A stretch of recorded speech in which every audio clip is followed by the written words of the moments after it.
thought I'd introduce myself. I've been asked by Jim knows I'm not a founder or a yeller or anything. I'm just hopefully here to help us facilitate, try to get an agreement. So with that, I'm going to have Stacy. We sent you a list of things that we thought we might try to get through today, and I don't know where you want to start, but we've got to start in order. Well, yeah, we can go down that list. What do you want to do? Yeah, most of these are things that we have discussed in the past. Debbie's got Article 22 ready for us. So this is one that the union had proposed, removing that last section, Section 5 for the VIVA. We're good with that, with the removal, and ready to move that ahead. Okay.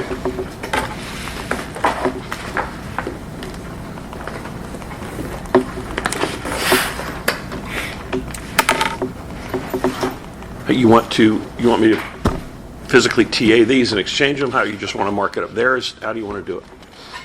I've been doing that. Once you take them off there, I'll sign it. That's Sign what it. I have in the other ones I've saved for you guys. Okay. No, I actually have a physical copy of it for you Okay. guys.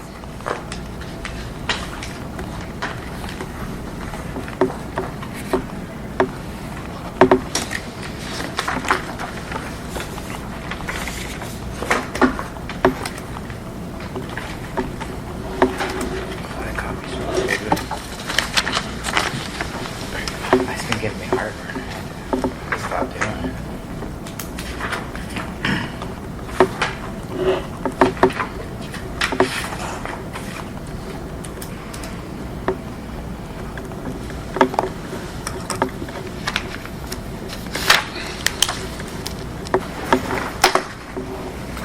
Next up is Article 26, life insurance.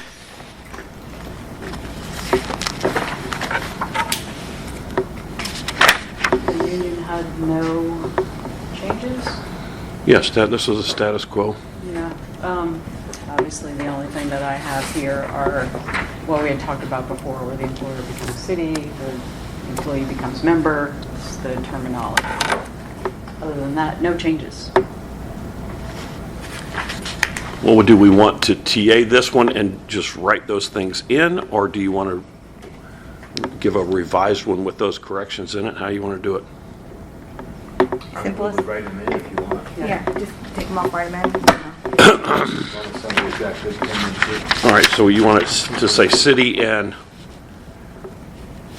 where employer, and for employee, you want to say Member. Member. Member is what we've been using.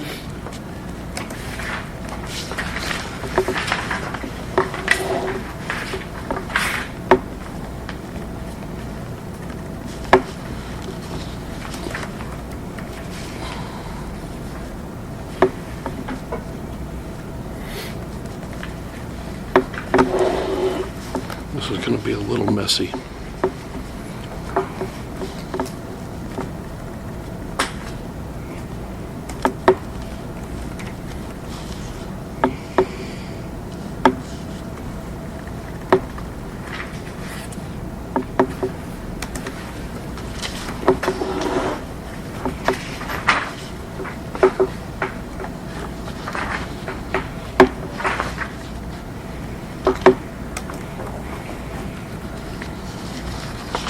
I'm not going to initial each one of these because it'd be too messy, I think.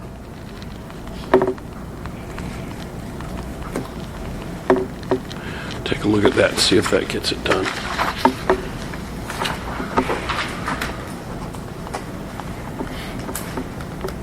You know, just change this and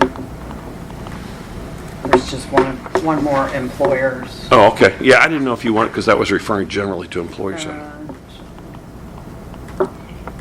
Oh, yeah, no, you're Right. good.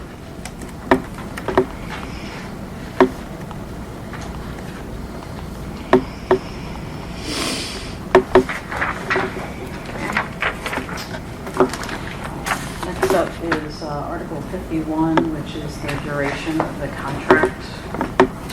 Jim, I had a question for you on that. It looks like, from what I read, the proposal from you all was a 4-year agreement. Yeah, that's what they were just coming off of, a 4-year. Yeah, and that's curious to me, because my understanding is the Florida statute only allows us to have a maximum of 3 years. All right, so it's funny, I just had this conversation with Greg Herring. Yeah. I can't explain it. I have stood in the proximity of Steve Meck and Paul Donnelly having this discussion at least twice. They both interpret that statute not to prohibit contracts longer than 3 years. When I read it, it seems to say there's a limit. It says shall. That said, this one and others I've known of, we're coming off a 4-year agreement here. Well, I saw that. So I know it's been done. And here's what I would say to that.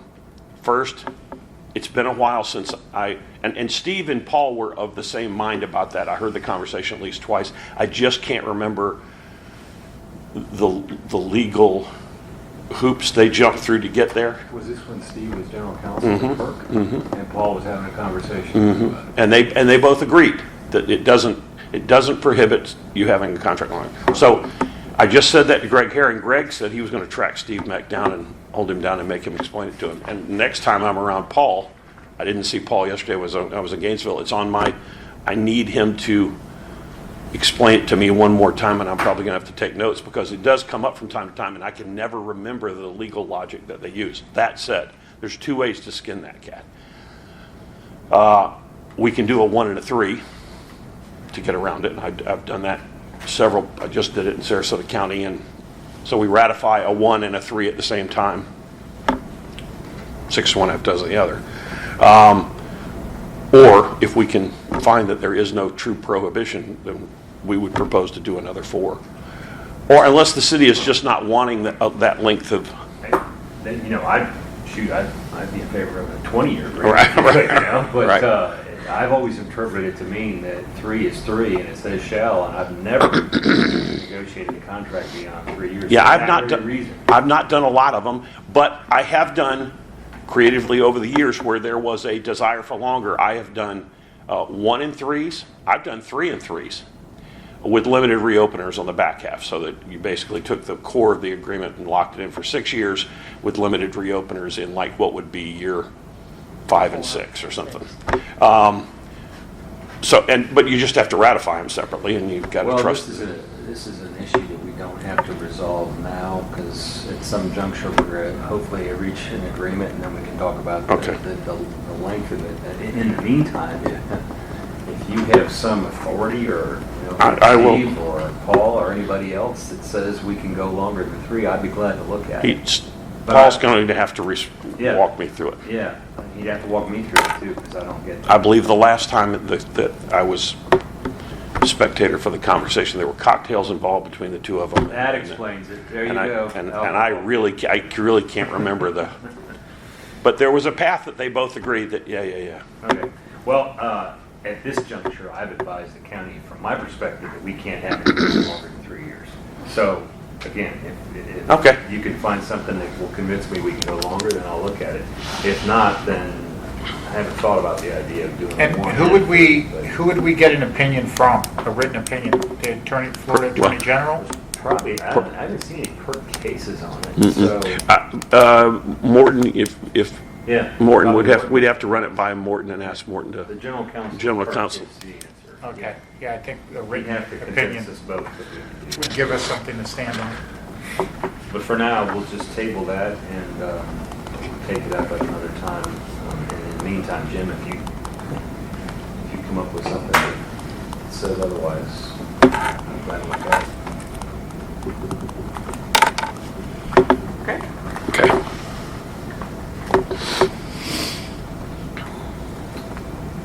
Do some articles we've already discussed. So Article 9 is policies of the fire department. We had presented some changes to make things a little clearer regarding what policies were city policies, what policies were department policies, with the intention of ensuring that the department policies remained functional items in the operations of the fire department and didn't overreach into HR matters and/or matters of the collective bargaining agreement. Was there any case scenarios where they did? Yeah. I have copies if you want. Yeah, sure. Or you could just tell me. I don't. I need copies because you guys had asked, All right, cool. so.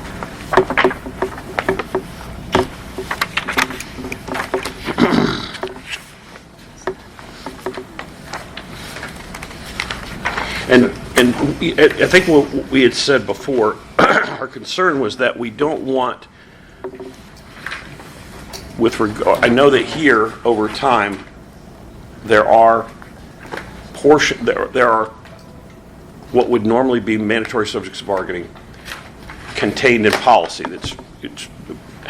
The language exists in policy rather than the contract. And in some instances, I guess they existed in fire department policy and in other places in city policy. And I understood the city's desire was to pull all those things back and have just one set of policies, not fire department policies and city policies. Is that? With regard to anything that would be HR related or collective bargaining agreement related, to ensure that there wasn't an inconsistency in what might show up in a department policy that could have implications for the collective bargaining agreement. So we didn't want there to be an inconsistency and HR processes. So let's just go with the one on top, minimum staffing levels. Which aspect of that policy would come into conflict with the contract or human resources or city policy?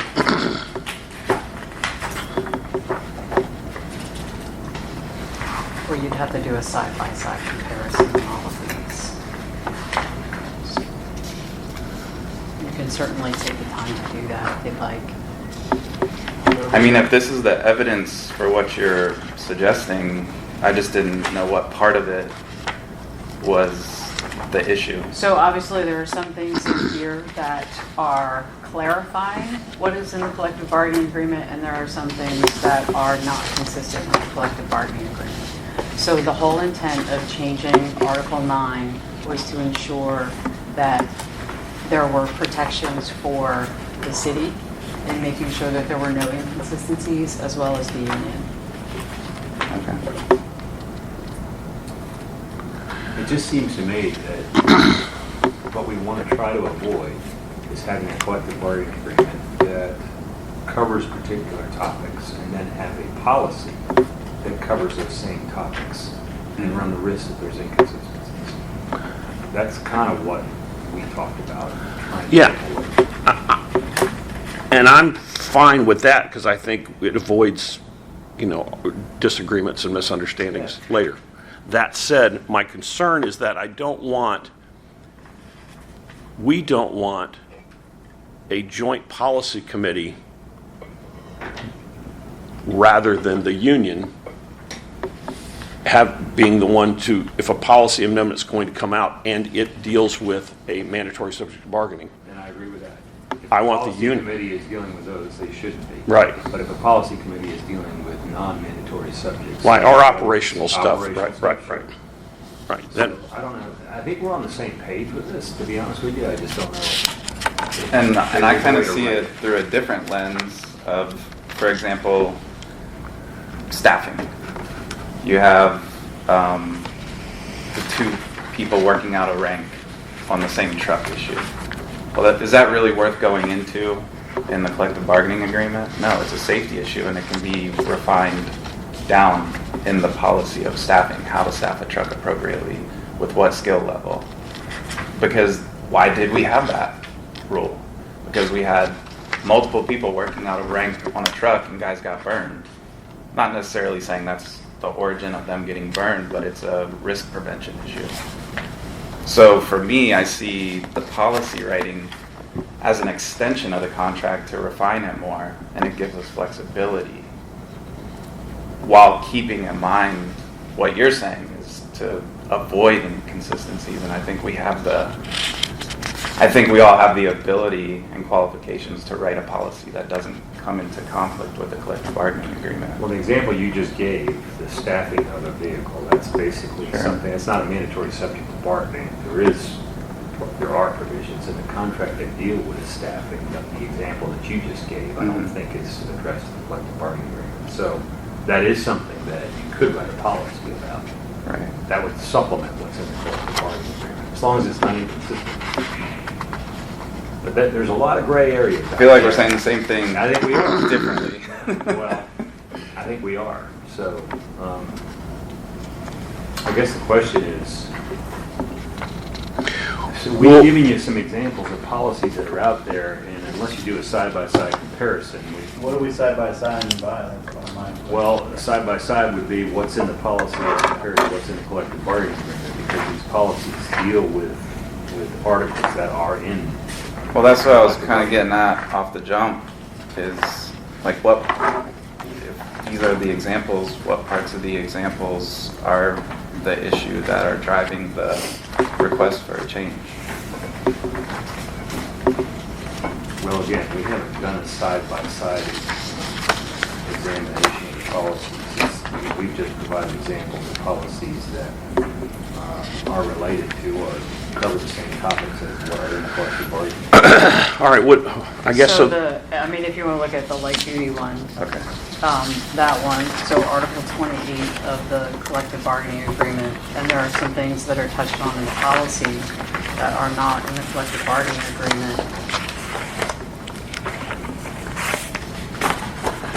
Is it the desire to kind of, for us or to both of us, to do a side-by-side and figure out maybe if there are conflicts and resolve them by amending the language of the collective bargaining agreement? Or is it the desire to incorporate the policy into the CBA? That's a good question. We talked about that and trying to keep the collective bargaining agreement from being 500 pages, obviously. Right. But at the same time, I feel like there needs to be an understanding of everyone of what the processes are. I mean, the overall, when you take a look at Article 9, the primary factor, obviously, is how management is handling the policies. That being, I mean, the city has a policy that department policies, including the fire department, are sent to the city manager for review. From there, the city manager can send them to legal if they feel that there's an issue. They can send them to HR if they feel that there's an issue for review. That's not happening, which then leads to the concern of, are there inconsistencies that could be a problem that the city later has to deal with, or the union could potentially file a grievance because there's now a discrepancy between what the city had agreed to in the collective bargaining and what was put in the policy. Would you find an acceptable solution to just change the policy approval process to run up through the hierarchy of city administration instead of changing the CBA? That way you avoid all that. And we do touch on that in the change.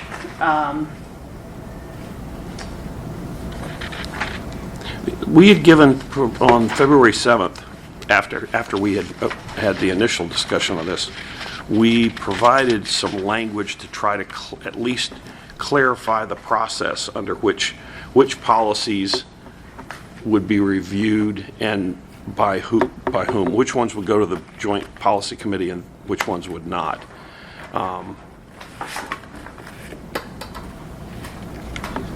So I think I would ask that we start by looking at that. Did you give us something in writing on that? Yeah, it's in February 7th. I don't.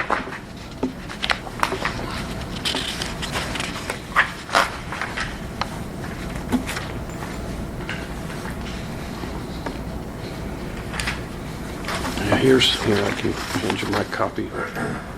Put it up on that screen right now. Okay.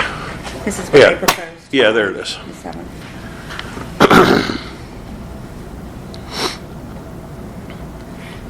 Let me have a hard copy for you.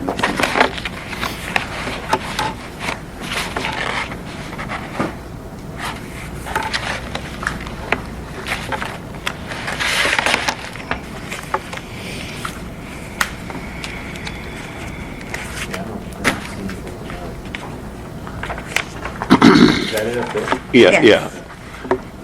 And then B, if you could drop it down a little bit, B addresses which ones would go to the joint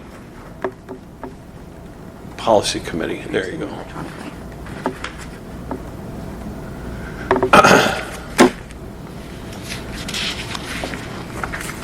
And then I do think, so that's kind of one issue moving forward. And we had said earlier, I think, with regard to the city's concern of not having duplicative, there was some concern that there was a city policy on a subject and a fire department policy. And they wanted to consolidate those. Those, from our perspective, that decision really doesn't involve us in terms of whether we consolidate them or move them over. But in terms of the ones now that we go through and identify, I think it's important for us, at least us, if not both sides, to go through these policies and go side by side with the articles and see if there are conflicts. And then we can decide whether the best resolution is to, if the policy is more detailed, maybe we just adopt the policy. If there's just language missing that we want to add to the collective bargaining agreement to clarify it, maybe we do that, so that they're consistent, so that whatever the policy says that is not in conflict with it, so we don't have that issue. That's how I see it. The advantage of it being in policy is you could change a policy like that, but like we talked about, a CBA is 3 years, so things are always changing in our environment, whether city, fire, whatever you want to say. So it would be much easier to take each one of these individual policies and bring them in line with whatever inconsistencies that we're citing, opposed to changing the CBA. Well, you're correct, except to the extent that a policy deals with matters of regulatory subjects of bargaining, because under the contract in Article 9, we can't just change policy if it has something to do with a wage hour terms and conditions of employment kind of thing. There's a provision in here that gives you the right to say, no, we don't bargain. So, Right. Yeah, for sure, and that's why the union president's part of the sign-off Yeah. policy approval No. process, right? No. They need to be differentiated, so. Right. So I haven't seen this yet. So maybe the thing to do would be, let Stacy and I get some copies of that and take a look at it. You want You guys- a hard copy of this? Yeah, I would like to. You've got an extra. I don't have an extra one if we got a way to make. Okay. Yeah, that'd be good. And maybe we can look at that and you can discuss those policies and Yeah, and this may take a little time in terms of us going through and we'll putting them table head to head for with now it. and take it Okay. up after we've had a chance to look at it. Like for me, when I read the change here in section 1 of Article 9, paragraph 3, essentially, because you have a single sentence between 1 and 2, it just seems like that would already be part of the policy approval process for the city.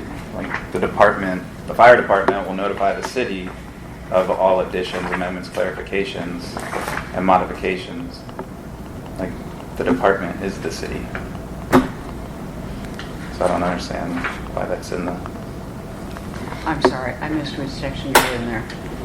paragraph 3. What is it? Paragraph 3 Paragraph 3. of the working document. Article 9.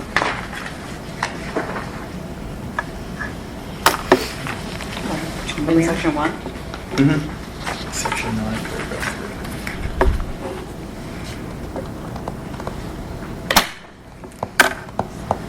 Article 9. Oh. Are you talking your working document? Because, No, the joint working document, the last one that We did. Just, Debbie set out. I'll go there right now. And which one is it you want to go to? 9? Mm-hmm. you were there. Yeah, I'm there. Just at the top. So you're in section 1? Mm-hmm. Paragraph 3, the department will. The department will notify. Like I don't see.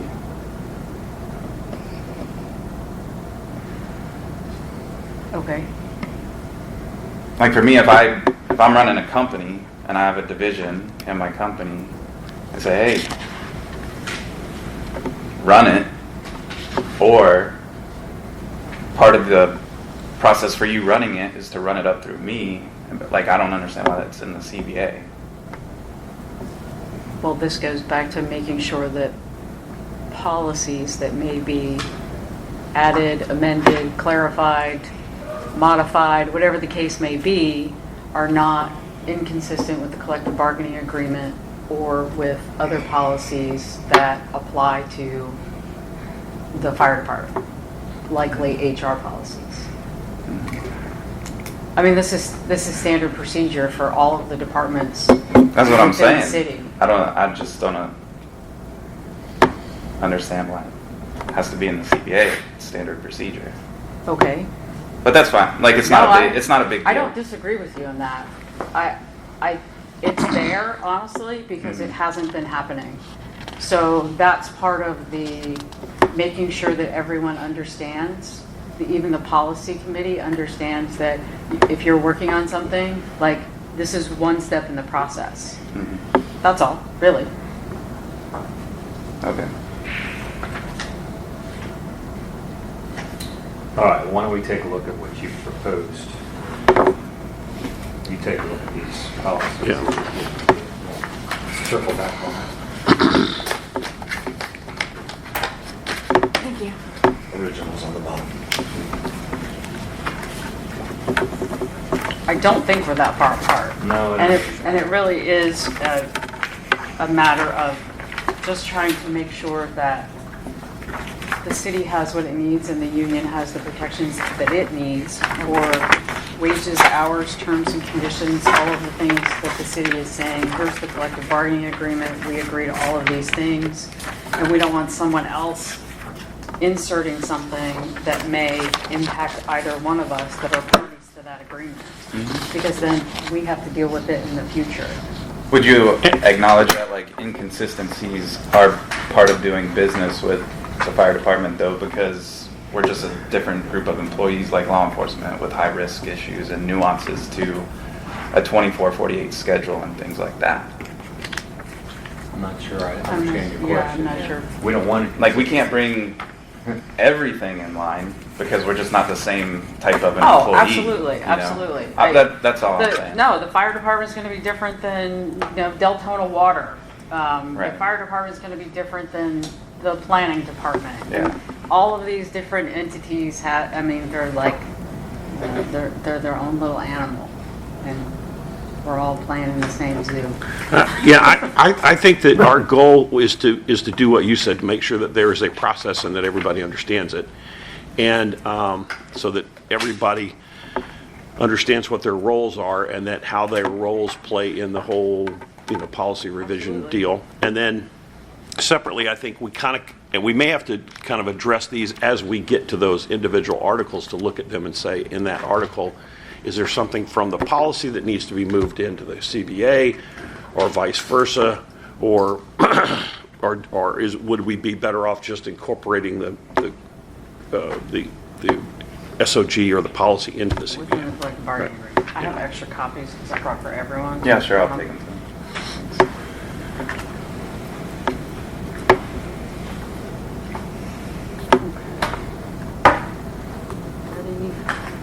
Next up, I have Article 19. So, this is the extreme weather, adverse weather. Bush had provided a draft of a proposed change. The goal here was actually, this is funny, to make this department policy, because it's one of those, like, should it really be in the collective bargaining agreement, or is this just how you're operating your training sessions, your firefighters?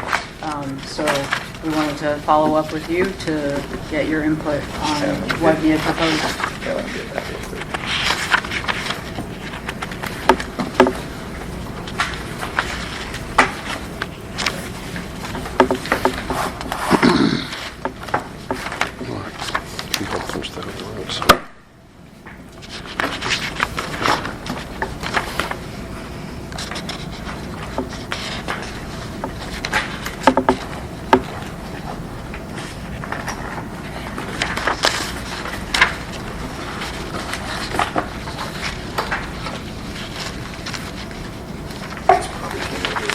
sales plan.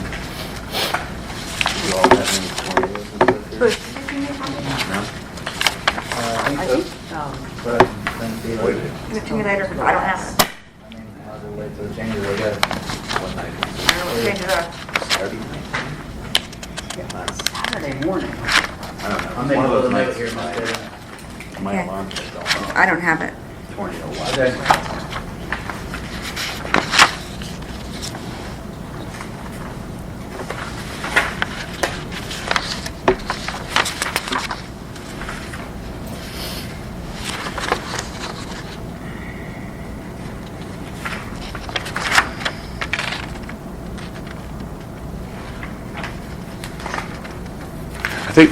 I think when we had talked about this before, my notes, I think,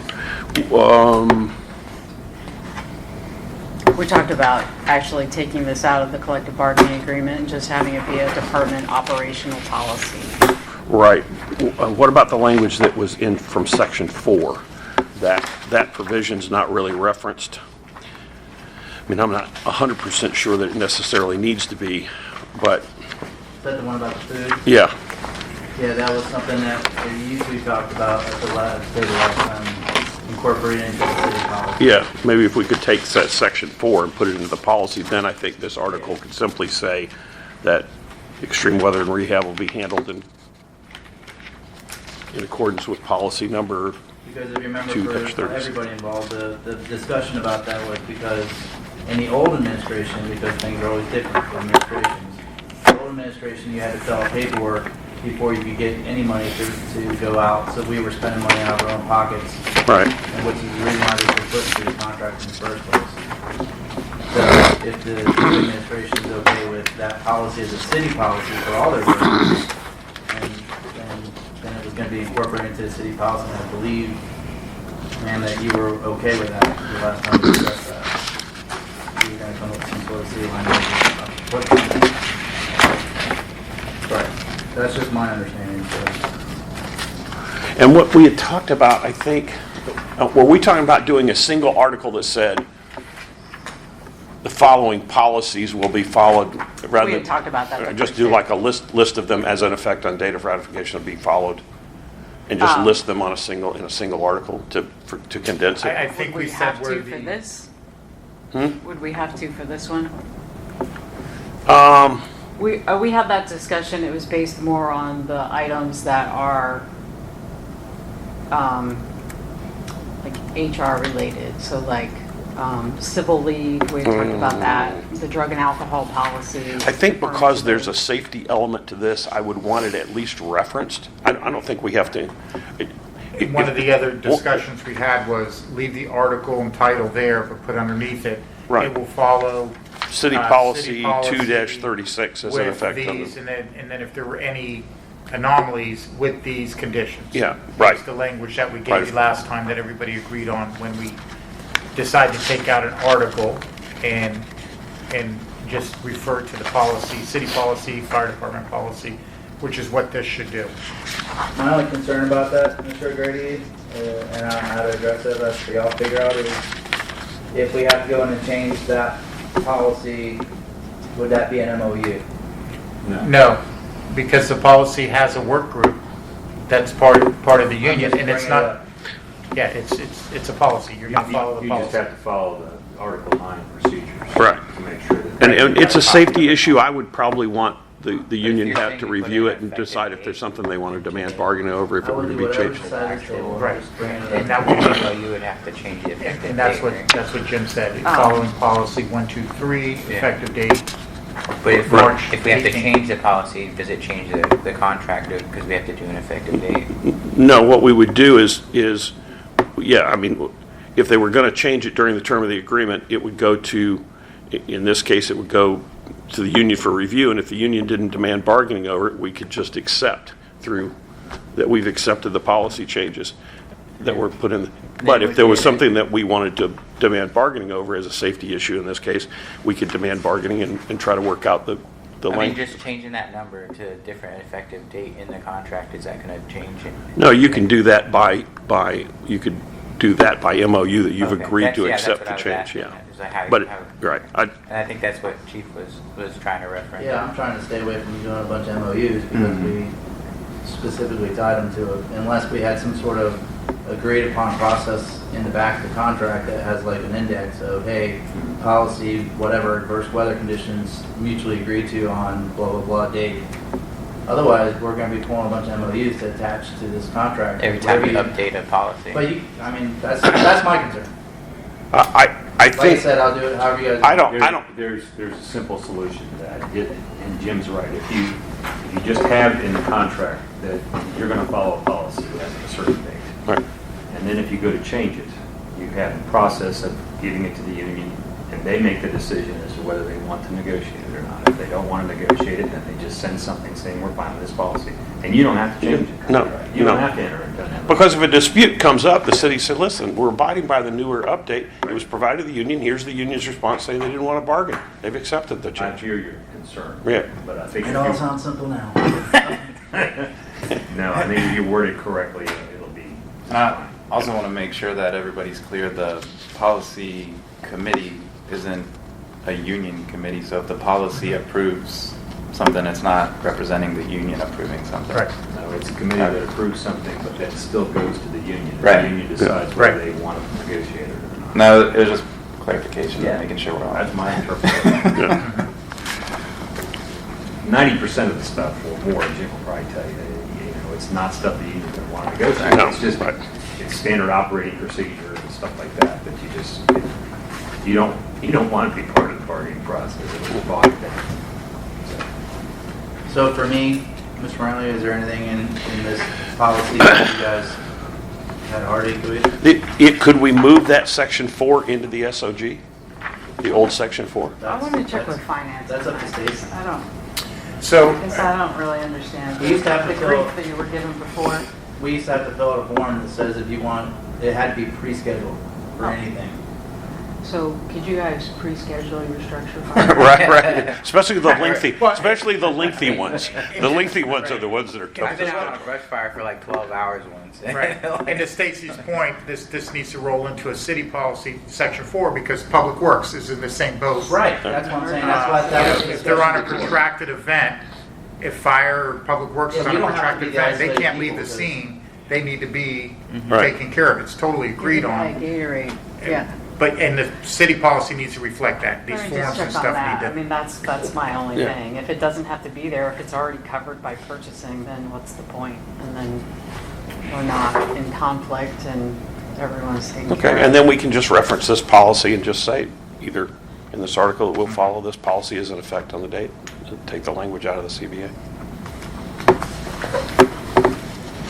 All right, we'll check with finance on that part. We should be able to get through that one next time.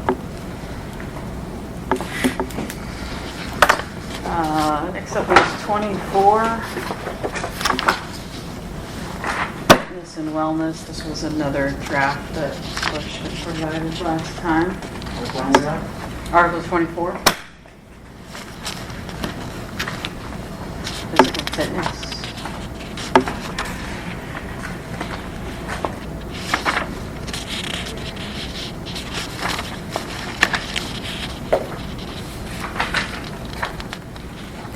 Bushes.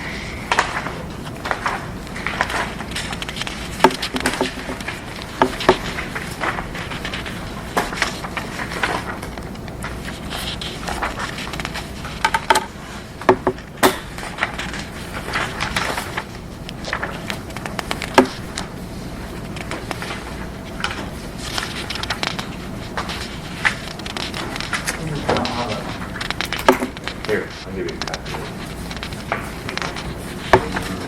I don't have What this. article is it? I don't have anything. 24. Bruce, you're gonna have to provide me 24 too. Okay. 24, I get it, yeah, I'm driving though, but, okay. It's not on here.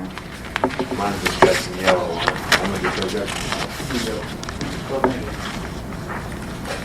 This is the fires.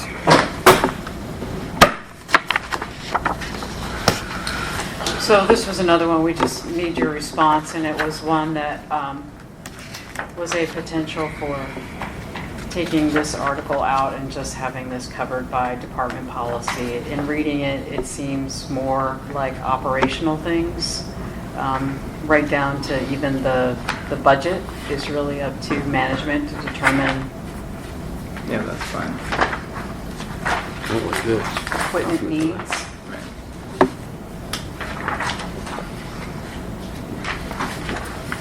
It's all right? Yeah. Okay. Yeah, this is another one. I don't think we have any particular heartburn with doing the same thing with this, Okay. referencing the policy as an effect on this date, and yeah, I think that's fine. Yeah, all we did was merge really the contract with the policy. So Bush, you're gonna provide me that one? I will, ma'am. Thank you. You can have this. No, You know what I mean? I can email it to you. no, I got it. I just got to whip open my computer. That's 24.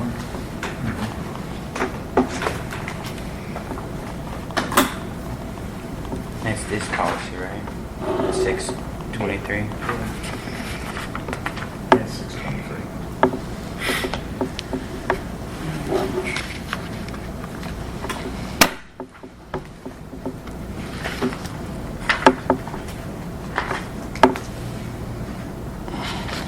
What was the last one we were just working on? Extreme 19. 19? Oh, sorry. 19. 19.4, Yeah. which Was last two. tabled. There we go, okay.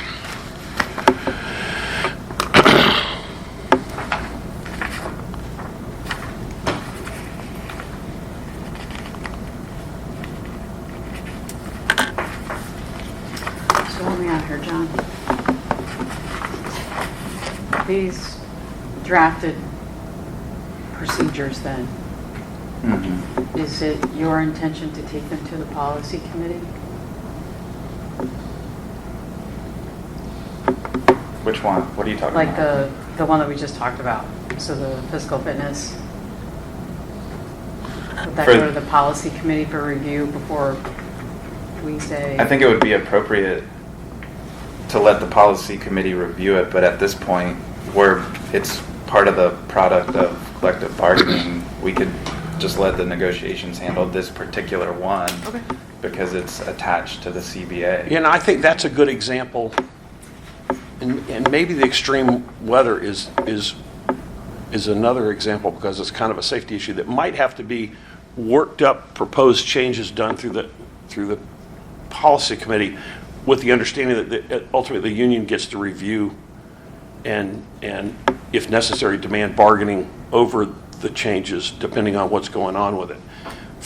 Particularly with this one, this is a physical standard that has to be passed. So here's what we want to avoid. I don't want the committee to work on something for a month and the committee not really understand maybe the ramifications of what they're doing, and they say, hey, we've decided that everybody should have to pass this physical agility in 5 minutes and 11 seconds. And anybody that doesn't is fired or whatever, right? And so, and then the city get frustrated because when it comes to the union says, whoa, wait a minute. We want to demand bargaining. And the city get frustrated and say, wait a minute, we've just been working on this for a month with the policy committee and there were union members in there. And so I think it's one where some of these I think the work of the revision probably needs to be handled by the policy committee, because most of the changes will probably be operational. But I think that there are sometimes unintended outflows from those operational changes, and that the union may say, well, wait a minute, there may be a consequence to this, and if there is, So let me help clarify something here, because I feel like the department's getting a little thrashed here. So the concept of how this stuff happens is not the concept that y'all have. So how it's happened in the past and how I would like to see it continue to happen, however that's written, is that usually if there's an idea for a policy that comes up or a need for a change or whatever, me and one of the union reps sit down before we go anywhere with it. And we sit down with the fire chief, the union rep, and then those ideas are passed over. We usually have, especially if it has something to do with city, but even if it doesn't, most of the time we will have a discussion with some sort of HR representative. It used to be Rich. It was Nick, who was risk management before that. So none of these policies were ever put in place without having those elements in place. We took literally old policies that were 15 years old or older, and we reamped the entire system through that process. Then, after that process, it goes to the committee, and the committee looks at it, does grammar errors, does things like, hey, maybe they find something that order doesn't quite work, things like that, constructive things. And then they argue over stuff for a while, and then I organize it back, and then we finally decide something. And then it still goes to the fire chief and the union president for final approval. So at no point do policies just come out randomly in the fire department, and at no point do policies, or have in the past, come out that didn't go through the city. So all that stuff happens. So if it could be written that way in a contract, that would be the goal. I get what Stacy's saying, I get what you're saying, but we didn't just randomly make policies up and say, hey, today we're going to go by this policy. Yeah, and I'm not concerned necessarily, and we're not concerned at all with the order in which things happen. I don't just, I know. that before they're implemented, that we, if it has addresses or impacts wages, hours, terms, and conditions, the union puts their eyes on it one way or another and says, and I think that, by the way, I think the city should demand from the union in those instances to say, give us in writing a thumbs up or thumbs down on this before we roll it out. So that there's no confusion 30 days from now and somebody come back and say, no.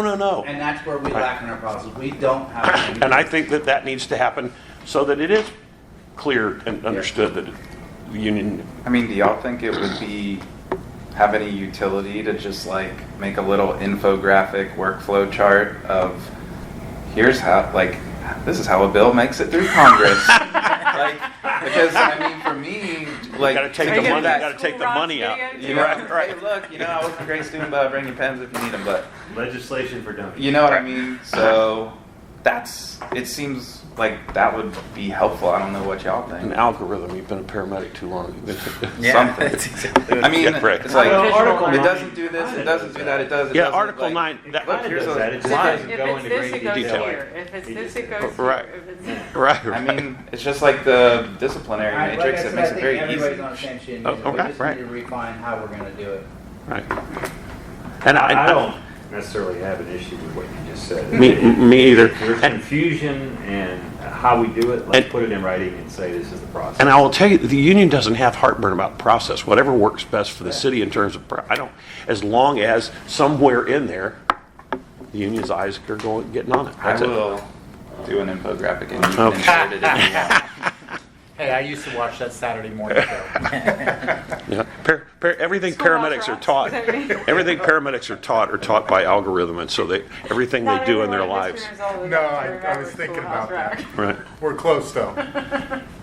Infographic, all right? We'll look forward to getting that. So on 9, With music. you're going I to... promise you it won't be. They try to carry them into their personal life. Your wife is angry. Does that mean Do you know why? Yes, no. you're going to do it in writing? Yes. Wait. Doesn't matter. Is it? Was it recently her birthday? Yes, no. For now, we'd have, yes. I think we're on the same page, but they want to look at Right, it's the table. some, yeah. Well, I think what John's really referring to in a simplistic way is a sign-off sheet.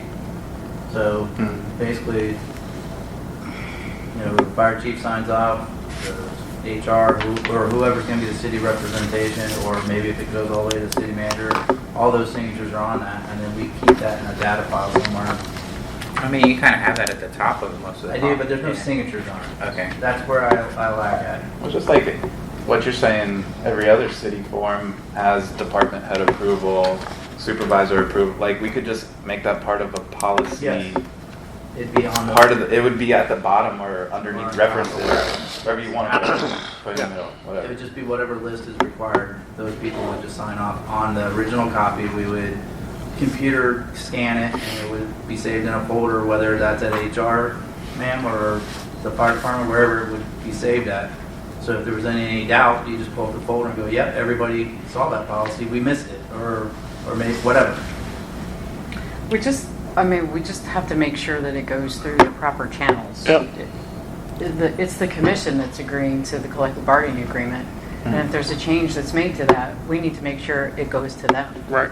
It's not somebody along the way that's just saying, yeah, we're good to go. Right. All right, next up is 25 grievance and arbitration procedure, and this one we had marked to get your feedback from the last meeting.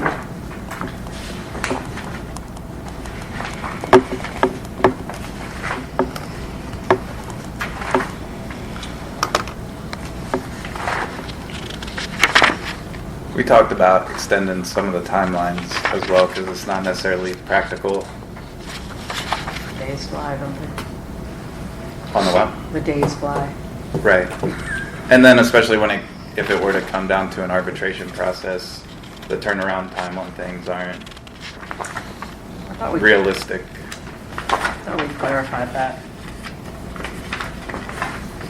You mean on like when they can give Like a section decision? 6, 10 calendar days. Yeah, and then you got that. Did you all give a proposal or something? I think that, No, it was done mutually in real time on the document. it was our original proposal was status quo. And then this was one of the ones that,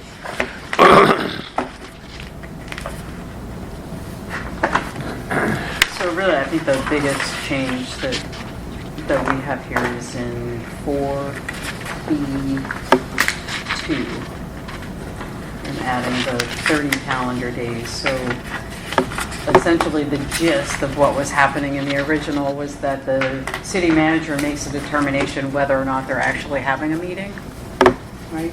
And then they would get 10 days following the meeting, so just added the 30 days. You get a written response within 30 days.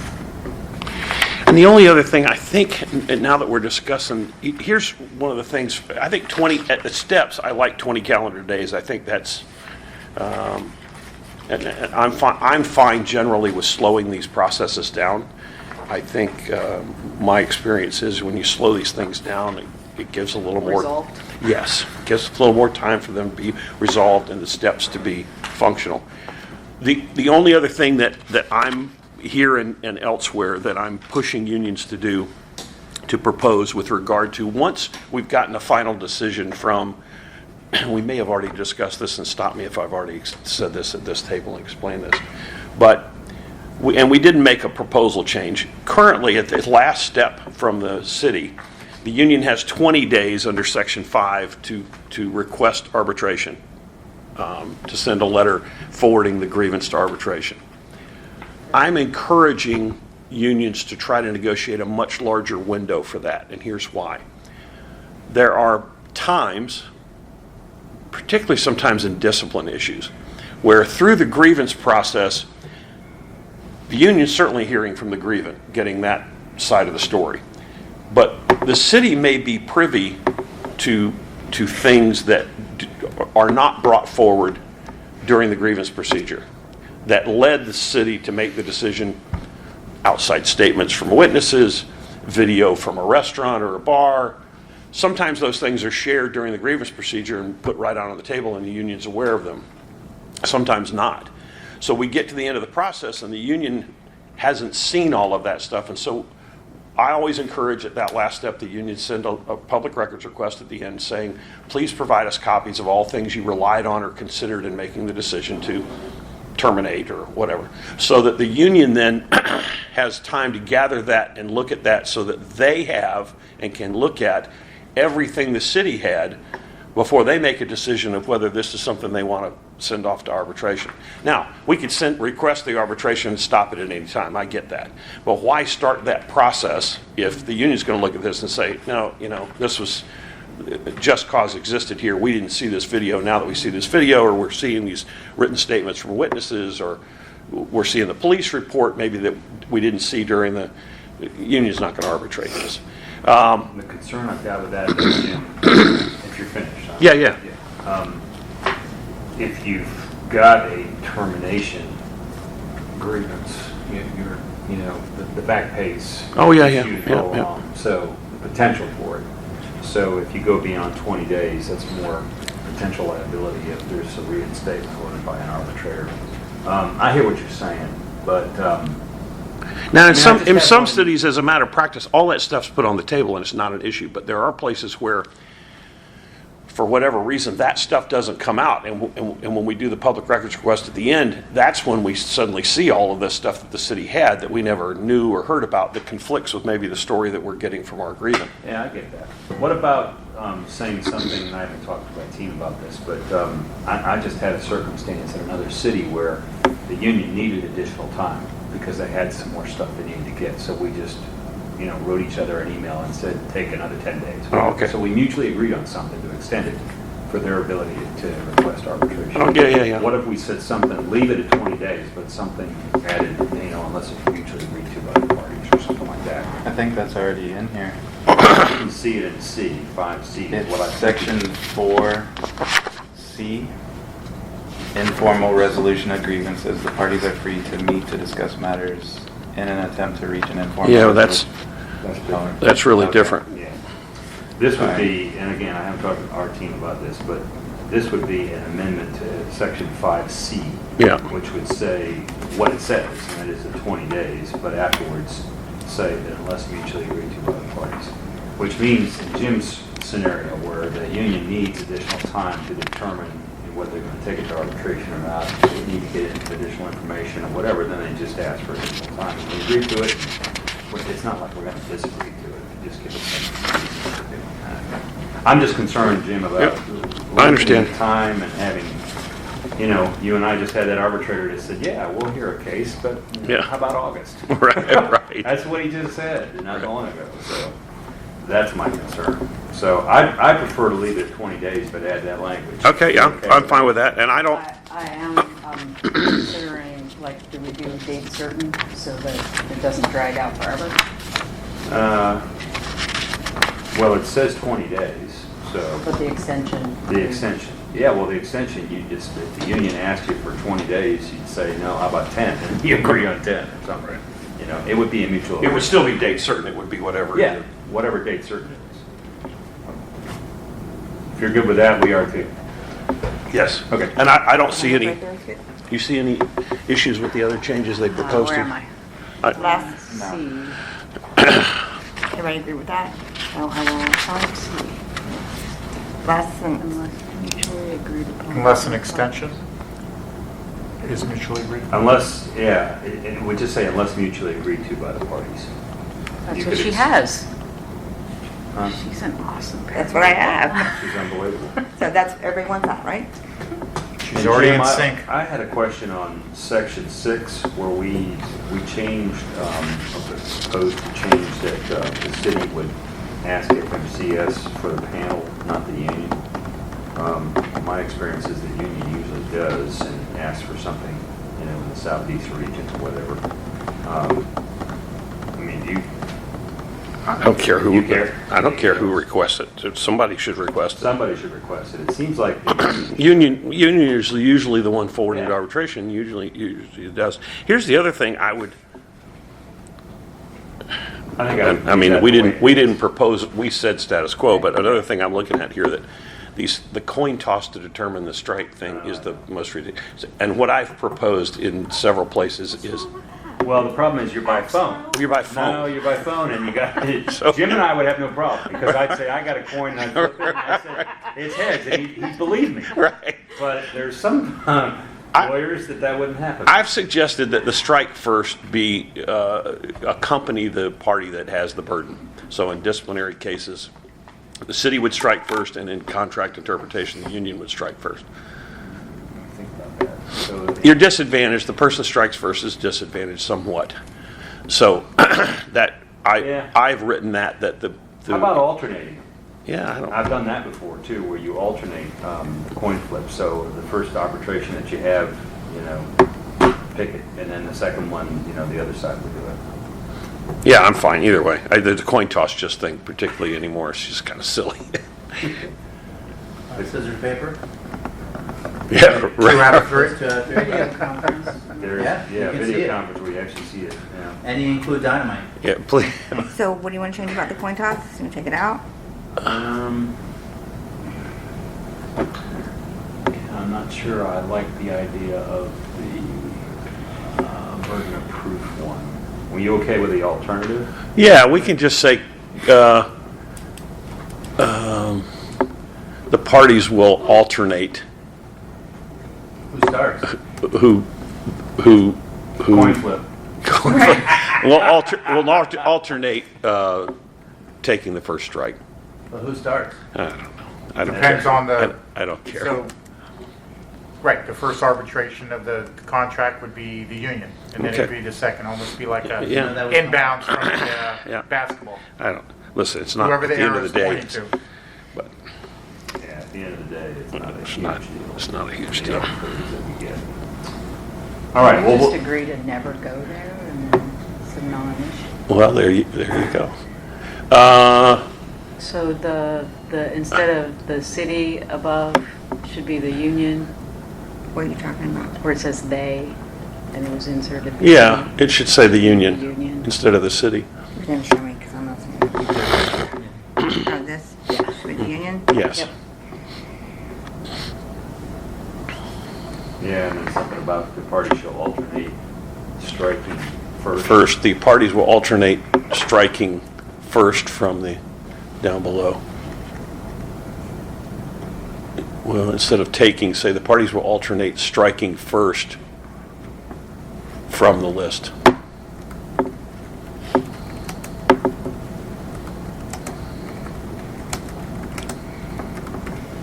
And then Yeah. say something about the union being the first. Yeah, with the union being striking on the first arbitration during this contract. Yeah, that works.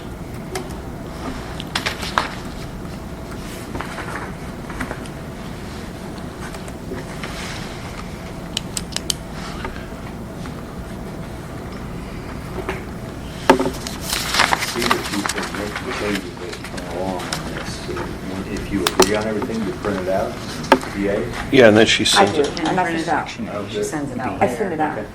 Is this doing? And I put That's agreed pretty one. common. We don't have the Can ability you to print it here today? No, I So can't. they can't have a bias for. Can you thumb drive it? Or is it, Yeah. no decision or resolution by the employer. I'll see. Or is it they settle it, they You don't should be able to print that to their to necessarily printer. set a precedent. They may settle Should it be just to able save to? money. If you're on the If you're server. on the network. I don't know, I can go and Get look. these ones out of the way. See if I can do that real quick. Are we otherwise good with all this, Jim? Yeah, Yeah? yeah, I think Let's see if we great. can get it printed out. and I'm get gonna it try off. right now.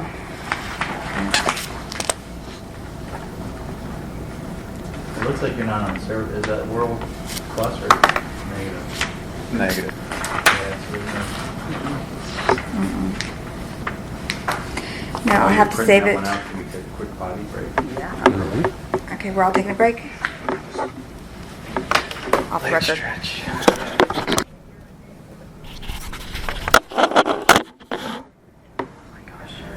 Three. Thanks, John.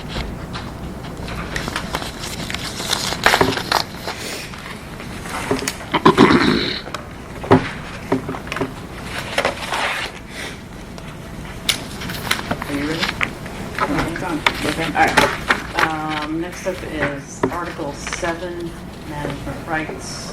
The last meeting, we had some discussion, and the union offered status quo. And we're good with status quo. Okay.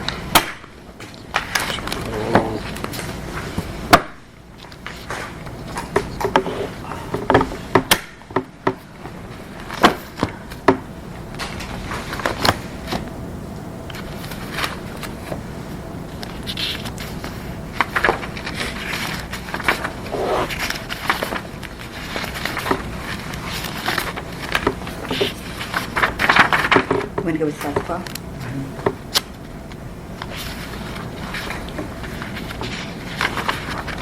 Let me just sign this one. Yeah, the status quo is a Yeah. lot more. Yeah.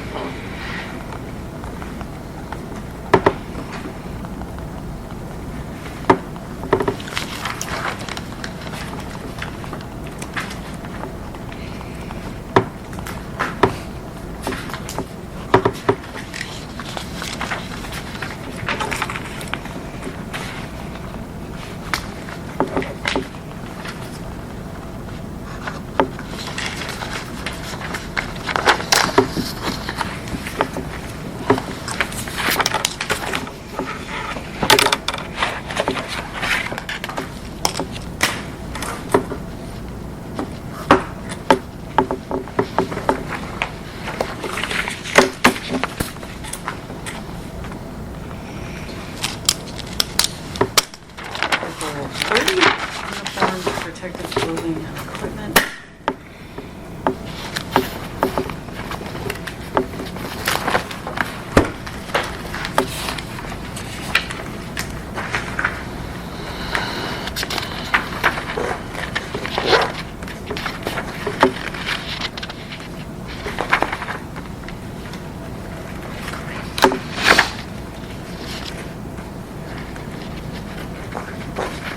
This one, you're okay with status quo?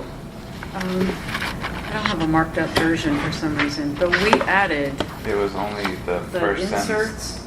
This? Here's the version you gave us on the 8th.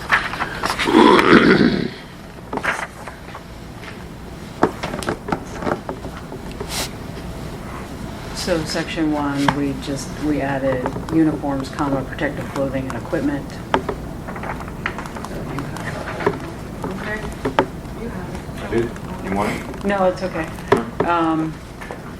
We also added the CBA inserts. Why don't I? In that section 1. You have it there. What is? You okay with this, Gene? Those are for the eyeglasses. Yeah, Yeah. the eyeglasses. You have it? Yeah, it's just really clarification. Yeah. Yeah. You go with it? This is running, walking shoes. Can we?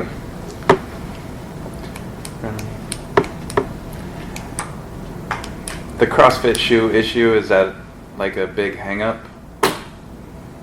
Because sometimes, I don't know, sometimes it's just a terminology thing with like a specific workout shoe. That was something that you had recommended, Bush. I don't know the reason. Well, it really says that you can use the $169 credit to a pair of running or walking shoes. It doesn't say you can't buy those. Right, We Yeah. essentially are getting Have we had an issue fitness with it? shoes, whatever works for your feet. right. I mean, We haven't had an issue with that, have we, John? Do you know? I haven't ever heard of anything. I Okay. mean, leave it in, take it out, it's not worth. Yeah, I don't think we've had an issue with it. Yeah, we're fine with these changes. Okay, it's fine.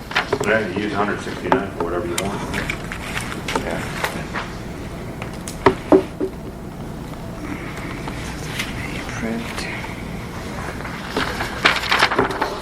It's 30.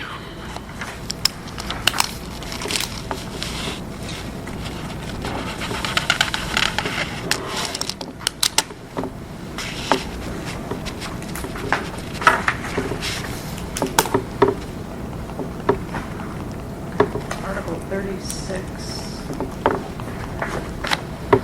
Motions.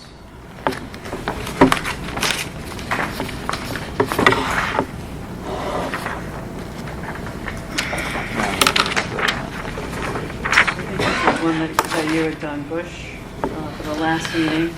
I do have some notes here, I but don't have a copy of it for some reason. Yeah, I don't know. Did you hand out just like a policy format? Which one was that?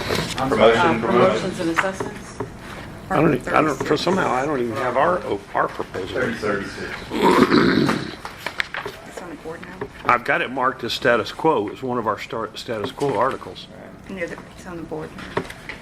Oh, yeah, that is in the contract, so I don't know if we have. I don't think you, I That's don't in our know, draft contract. I don't, you know, I This don't is think, one I got from Bush We never- electronically, Yeah. and I have it on board. Okay. yeah, we never got anything, I don't believe. We didn't talk about this last time? No. No, he We didn't never provide got it. anything from y'all on this one. Electronically. Well, not completely. But I don't think we ever got a chance to go over it. Do you want to go over it? Probably wanna take a Well, we break. were status quo, so it's up to you guys. Bush, I think you had a couple thoughts? Those are his We can come changes. back to it. Which is- If I have it Get some right here, copies. copies for everybody. Yeah. but We never handed out, we just talked about it a little bit. Okay. Sorry, my fault then. You wanna come back to it? We'll take a caucus to go over I it. can talk, yeah, that's what I'm saying. Yeah, just get some copies and let's walk through it. Yeah, give us 5 minutes to first talk, and then we'll get some copies made and come right back to it. How's that? Great. We're going on further? Here. We're back on the record. John, is Drew still partaking? Yeah. I'll keep all these for them guys.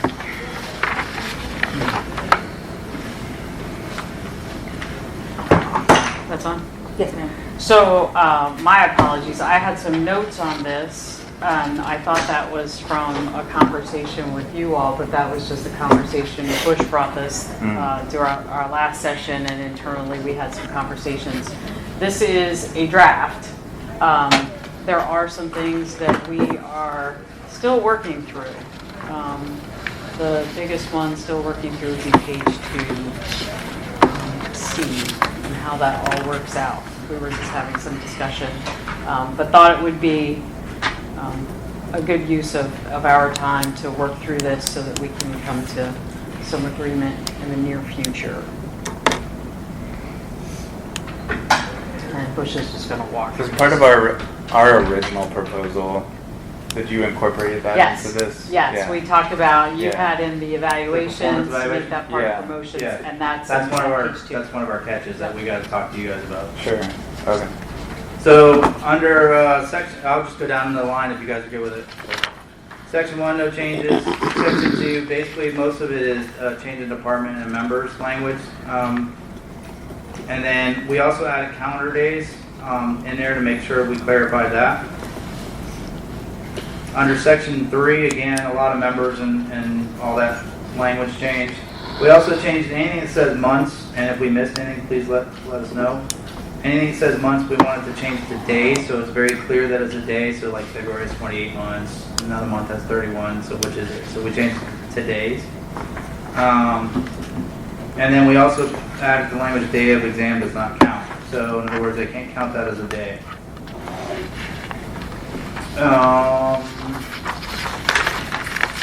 Under letter E, under section 3, we made sure that we clarified members must be qualified to be promoted to the new classification 30 calendar days prior to the first day of the promotional exam. So that was very clear. It's just really clarification. Section 4, again, clarification. We added fire chief instead of just chief, since we have several chiefs. We wanted to make sure we were clarifying who that person should be. And then member language in section 4 on page 1. Back to section 2E real quick. So is it up to the employee to do the calculation, let's say if they're on probation or promotional probation, if there's some sort of stipulation, could they still apply? Or do they need to get clearance from administration to even apply to take the exam? They can apply, it's just that if it exceeds that time, they're going to be denied. Right, okay. Yeah, absolutely. It's no real change. It just clarified because people Yeah. came up with questions about that time that they take the language. Right. So we just clarified. All right. But yeah, that's the intent. Again, on section 5, letter A, members is pretty much the only thing. And then, John, if you remember, we had that issue, I think it was during a lieutenant exam, about where the part and section both got put in there. I'm sorry, what? Under letter A, if you look at the third sentence there, in the last contract, Any part. it should be section Any only, section. not because there's parts are part of a section. Do you remember, were you part of that discussion? I was not. Okay, but- Johnny B was, so, but we made sure, it clarified that it's section, not part. Because right there it says both, and which one is it? Mm-hmm. So, that's what that is. If you run that by Johnny B, he'll know what we're talking about. All right, then the 0.1, we had the agreements. Connor, I believe you were part of that agreement, right? Yes. Okay, so we tried to address that, where if you look, we clarified language in there about how much percentage they make, and that they have to make the passing score of 70% prior to the bonus, because that was also a question. But then if you look at DA, Connor, Yes. that addresses y'all's, I believe, correct? Within 30, if they As long as they get within past, yeah, within 30 days. Yeah. Yeah, that's right? that's So what that we we want. Because we said we would put it in the contract, so, Yeah, okay. because I think previously it was It we was had unclear. people that were reclearing the next day, and they were Right, Yeah. I explained to him, so. Yeah. But I'm just making sure that, because I know you were part of that grievance. yes. Okay. And then C is where we are really have the discussion. And we added the terms just today, but then we also probably need some more clarification of it. That's where we tried to add y'all's performance evaluation in there, but it probably needs to be cleaned up on both sides of the house. And we already came up with in front of each that we add the average of each member's last. So I don't know if y'all want to write that on your sheet. Say it again. in the On board. letter C, Oh. it would be the average of each member. So just add the average of in front of that paragraph. And we'll, if you're okay with it, we'll come back to that discussion, because that's going to be a discussion. Yeah, Would you be okay with tiering it? Yeah, Or whatever, we're open, okay. yeah, we're open to anything, but let's come back to that. I'll cover the whole article. So you guys approve that. And then D, again, is what fixes, hopefully, the grievance that was filed. Section 6, really, on the second page, we took out like additions that were kind of vaguely in there, so we took the additions out because they changed, and they'll probably change, especially if this ends up being a 4-year contract, they'll change. And my only thing, this would be a legal thing, should it say, instead of having the addition, have most recent addition? Or doesn't it matter?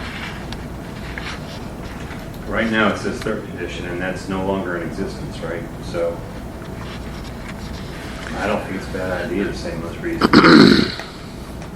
That would clarify things. The only thing I would say, Chief, is make sure that we specifically tell these folks what edition that they should be studying from Yes. when the And notice goes out, if you whichever wanna they. add a thing in there, well, in the very beginning, it says somewhere in here. Because, some of these, sometimes, and it'll come down to one or two questions where the questions is answered differently because procedures have changed, accepted procedures have changed from one IFSTA edition to the next, in particular IFSTA. Yes, if that's not covered in here, yes, I don't have a problem. I definitely don't have a problem. And we generally do that. We come out with the orientation and everything. Okay. And then D is something that the union and the city really have been kind of gray hairish on, I guess.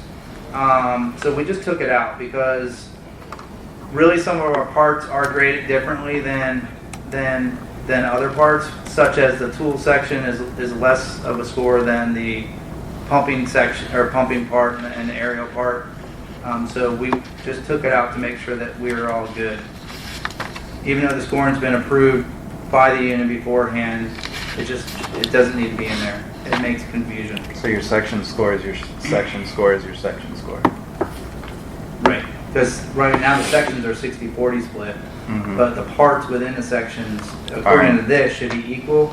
But do you really want to score Right, I got it. the same on tools as you did pumping? Yeah. So that's why I want to take it.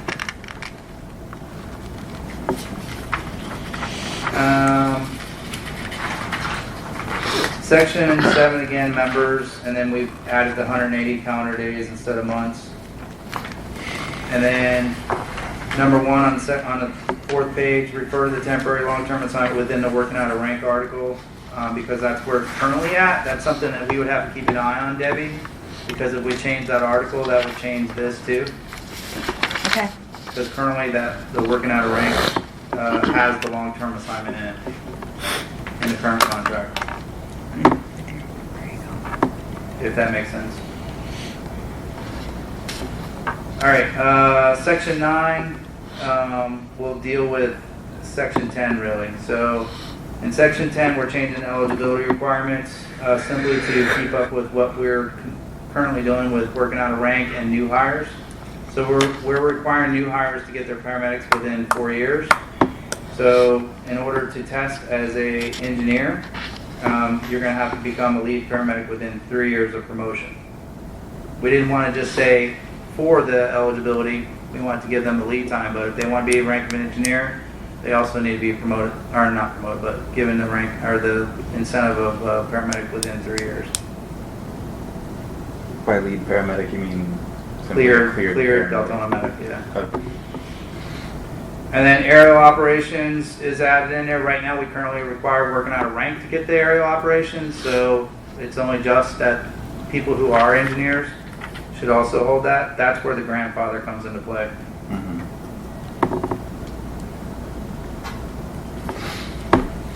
Lieutenant, as you guys know, when Fire Officer 1 got split up, it really got split up into Fire Officer 1 and 2. So really, we wanted to make sure, because that was old language in there, so we just wanted to make sure that the intent is to try to keep the same certification across the board, so that's why we added Fire Officer 2. Again, lead medic, so if you're not a medic when you're an engineer and you want to be promoted, you got to go to medic school within 3 years after being promoted.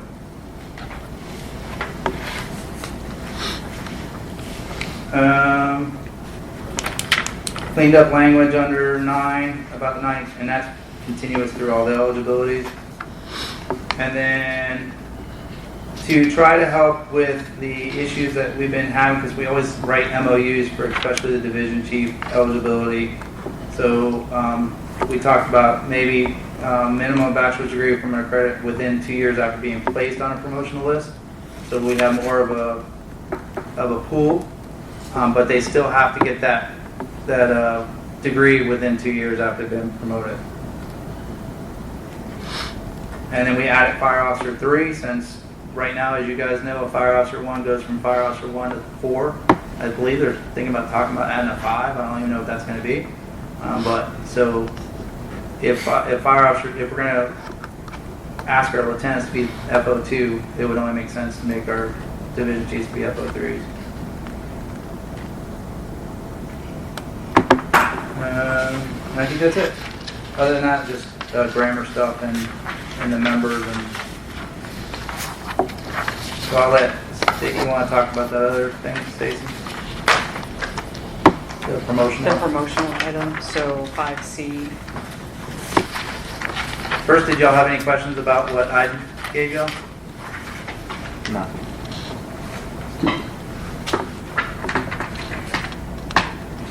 Page up, Audrey. So 5C on page 2, we were... Thank you, sir. I was just letting you know. Take your hall pass. Yeah. We were discussing how that would actually play out. So the 3% bonus, to add that to the total score, which is kind of the direction I was going. So he was saying there's a 60-40 split, so you already have, I forget which is which, the practical is 60, maybe it's 40, is that it? Yeah. So taking that score, you get your percentage and then add the 3% to that. The other option is to add 3% to either one of those. I'm more for the total. And we have set up here a work group to figure all this out instead of us getting bogged down in it, but we just want to make sure the language is correct, that then we turn it over to the work group with parameters. So it's going to be to the total promotional score, and not just like, because the other one is to your practical test score. Right, so that's what Okay. Stacy was just Okay. saying, that And if you're just asking if the if union agrees You would that have, that would be your options. Right. To Okay. do the total or to pick you one or just the want to other. figure out which one you want to Which put in. one, Okay. right? And Um, the most important part is, it already clear states, they have to pass Yes. with a 70% Right. on right, their section. it doesn't anyway. help them pass.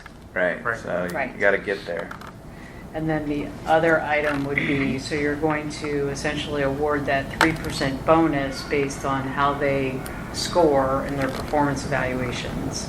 And as I said to Bush, I mean, Obviously, the people that you want to promote are the people that are at least average, right, on their performance evaluation, so looking at average and above. So then figuring out, based on percentages, where do you start that percentage, that 3%? How do you divvy up that scoring of the 3%? How are the current evaluations rankings structured? What do you get? What can you get? What are your ratings that are available? Well, there are ratings, but they're scored, right, with like numbered points, he was saying. So essentially you have 100 points.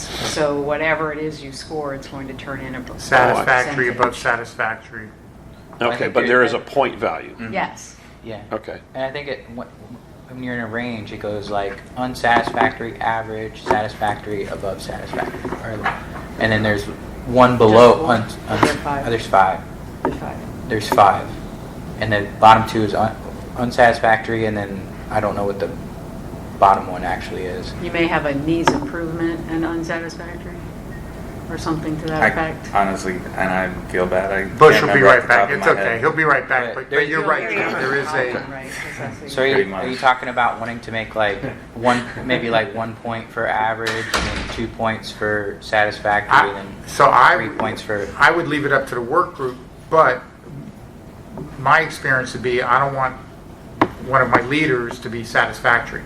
I would, if they're going to get points on their tests on the final, and it's going to go toward that, I would like somebody who's above satisfactory, average on the last 3 performance evaluations. Can you clarify what you mean by work group?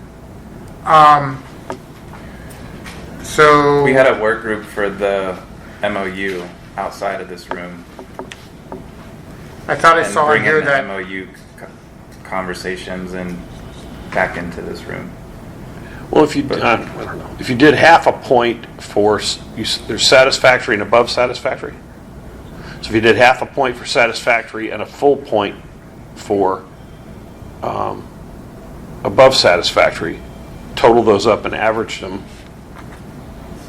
So Stacy, on section 5, number CA, Bush put in there how the annual performance evaluation will be turned into a percentage shall be mutually agreed upon, blah, blah, blah, blah. I just figured there would, out of that would come a work group within the department and HR that would sit down and hammer everything out instead of us doing it here at the table. But here at the table, we should set parameters on Honestly, I don't think it's that difficult. I think we can figure this out. okay, yeah. I mean, Chief, EA would, the tiering or the hierarchy of ratings on the annual performance evaluations, do you remember off the top of your head the top 3 at least? It was like above I don't satisfactory, remember the point, satisfactory. but I can pull it up. I can pull up All right, somebody. because I don't have it on my I computer. mean, you're saying as easy as if you're average, we'll just use that middle one, average, you get 1%. If you're a step above that, you get 2%. If you're at the very top, you get 3%. Yeah, or what I was And if thinking, you're- instead of maybe take the average out and take those last 3 and I'm confused. I thought there's satisfactory and only one level above satisfactory. But so I It's exceptional too. But let me okay. pre-propose this to, or sorry, wrong word. Let me preference this with that the city's talking about or is gonna make changes in the performance evaluations, and I think that's gonna include ours also, correct? But there's still 5 categories, so Okay, but I'm saying, so we may not want to relate to what we currently have, but I guess we kind of do, because they're going to have to tie together, because the last 3 years are going to tie into the old one. Right. So I don't know, if you did a quarter point for satisfactory, a half point for the next level, and a full point, you wouldn't have to average, you just total them up from the last 3, because somebody who's exceptional all 3 would get 3 additional points. Somebody that's satisfactory would get 0.75. Somebody that's So the this next also- level would get 1.5. So the 3... it's 3 years of evaluation. So I would take it to 2 years because you got to be in your rank for 2 years to sit for the promotional exam. Well, I think we Because then you're going to have an advantage due to longevity. we brought That up was the Connor's discussion. yeah we brought See, up we the did talk about this somewhat, yeah right? we brought up the average because like what if someone has a bad year Yeah. and we didn't want to handicap them for just Right. having one bad year. I mean, I would think that having a 3-year average would probably be, even though I don't understand what you're saying, it's like you have to be in it for 2 years, but most of the people are not in it for 2 years. It could be more than 2 years, so. Sure. It's acceptable to me. I mean, your reasoning is good with me. Well, could you accomplish the same thing by looking at those three and just awarding a quarter, half, and full point for each one of them? I get what you're saying, yeah. And you don't have to average then. You're just So looking every- at their last three, look at what their rating was, and they either get quarter point, half point, or full point. Satisfactory, the next one. So by the end of the 3 years, you're going to have a potential of three total. Three total. It's the Yeah, best so you if you're could do. If you got exceptional for 3 exceptional years, you got from all three. 3%. If you're above satisfactory, you get 1.5%. If you were average, you were 75%. And then if you, 2 of the 0.75. years, if you were exceptional and 1 you were satisfactory, you'd get 2 1/4. Yeah. Okay. That sounds good. You'd start with a quarter for No, satisfaction. I do Right. thoroughly And then understand the that. next but one- it- Half for the next level. The and next, then and then, full. and then the next year you got exceptional. Now you got 1 1/4. as And your then over average 3 years, anyhow, you- however right. you do it. That's how I- 2 1/4. Okay, so satisfactory is what? I said a quarter point. And then whatever that next level above satisfactory is. So above satisfactory. Yeah, we'll have to come back with Okay. that. I mean, we He's just got have, him. He's got I him. got them right here. So the scoring actually, it's more than 100 stays here. Now I couldn't quite remember, but it's 115. It goes from 23 to 115. So satisfactory is 59.87 points. That's satisfactory. So above that would be 88 to 104 is above satisfactory, and 105 to 115 is outstanding. Okay, so outstanding would be a full point. Outstanding would be a full point. Above satisfactory would be a half, and satisfactory would be a quarter. Yes. And then you do that over 3 years. Over 3 years and Max you total can them get up. That would be for 3 the points. old evaluations, but if the city changes the new one, would that mean how would we address that? you still have the 5 categories. We're gonna have the same 5 categories? It might not be called the same thing, but there would be 5 categories. And you can in say, that you can same- say above satisfactory or the next level Okay. above satisfactory. And then the other one says exceptional or the maximum rating available. I just wanna make sure that we can address both of them. Yeah. The other way to do it would be, because it would be consistent then regardless, so you would have your last 2 evaluations and then whatever the new one is, you just turn both of them into a percentage. Say that again. You turn both of them into a percentage. What was what? Both of the final, so like you say, it goes up to 115, is that what you said? Yes. So if, You get 100 out of 115. right, that's a percentage. And then If you take ratio the it. new one, you're gonna have the same thing, it's still a point system, or whatever the person scores, you turn it into a percentage. And then you divvy up your point system for this 3% based on a percentage range. How about, would it be fair to say if we had you guys bring back what you guys wanna put in there, and then we'll take a look at it at that point? If you did it that way, do you think it would create some kind of bias by just doing just a little bit of extra? I get an extra point. Oh, I need an extra point here. Like, not necessarily it's going to bring me up to the next spot, but say I'm at 100 out of 115, and if I get up to 105, it doesn't bump me to the next thing, but I'm getting an extra 5, or I'm getting an extra percent because, or an extra point percent. I don't know if it would be easier to make it just like a solid, like defined thing, or if you're saying if it's a ratio, then it would be more subjective. It might be more subjective. Well, that's where I think we can't be naive about this whole process. Is like part of why we're moving in this direction is the employees don't feel like there's a lot of meaning to the annual evaluations. So therefore, and let's not be naive to the fact that it is going to be subjective. So let's make a more robust training process for the officers who are conducting the evaluations. First of all, rework the evaluation itself as a document, and then associate the points to it. And I think we have part of the process is working on it. yeah. So like we All of can't that. sit All at of what we you can't just sit at said. the table and just like act like that's not part of the process for Right. sure. Okay, other than that You want to though, draft that the way we want to see it? Right after the infographic. Well, I mean, you Good one. can got do your pretty work cut pictures out. for this one too. I'm gonna delegate. All right.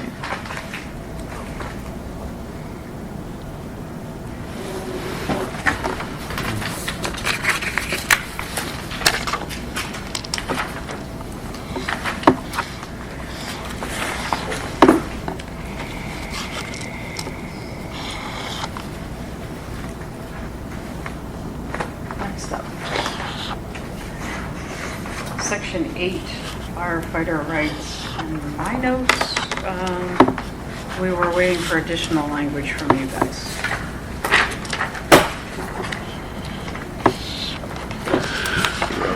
Let me get to there.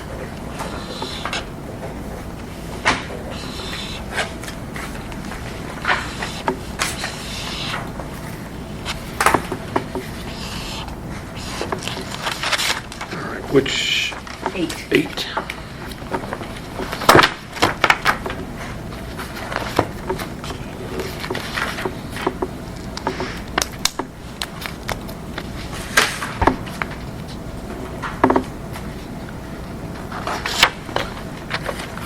So as I recall, there was some discussion last time about that last sentence and formal, informal. Yeah, I mean, to be honest, we're more concerned with an acknowledgement of an employee's Weingarten representation rights than I really am with Firefighter Bill of Rights. Now, I think the Firefighter Bill of Rights has to be adhered to, but there's some hair splitting in the Firefighter Bill of Rights that sets about rights that are only applicable if it's a formal investigation, and there's a question of when that becomes a formal investigation. So to me, the more important thing to acknowledge, just as so that there's never a misunderstanding, and I don't think it's been a problem here at all, is just to make sure that when a member is questioned and the member has the reasonable belief that discipline could result, if they request a union rep, they get one. And that's the Weingarten decision. So however we want to capture that. So are you trying to change the existing language to include some sort of Weingarten reference? Well, I think that, That should be what used to be in the scope, right? An article. we originally said status quo. And then the city had proposed to strike the strikeout and change it to investigations for disciplinary actions shall be conducted pursuant to Florida Statute 11280, commonly known as Firefighter Bill of Rights. And that began the discussion about, well, that's true, but we want to make sure that we also, if we're going to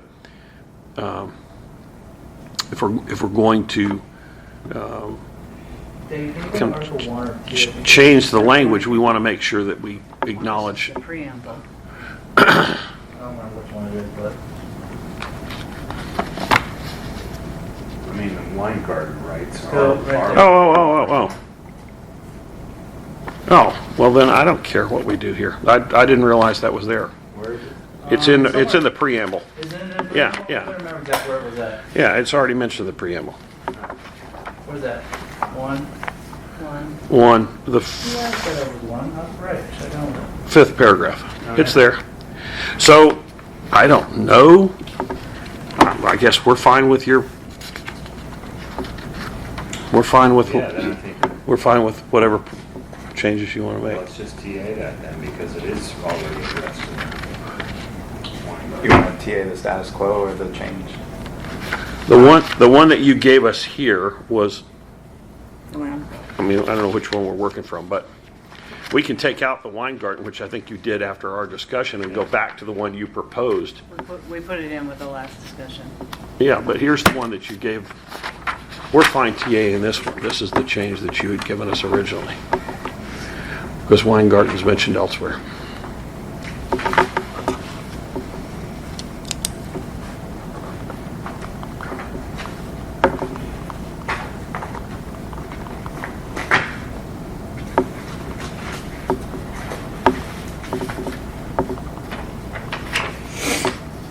Okay, it's already in the agreement, so this is fine with us too, if you want to do this. Yeah, we can TA that one. Yep. Good.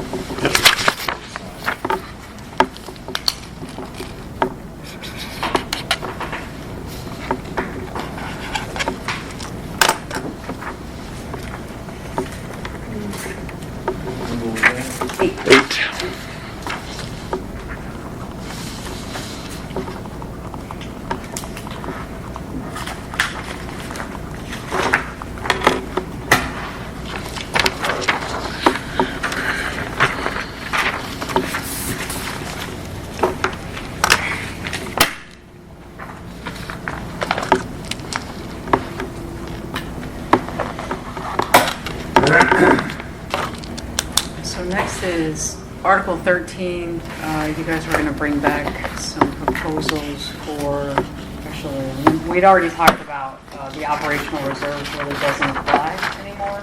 So we would be removing that, but we were holding on to number 13 for single service. Right, so we've got some language to give you.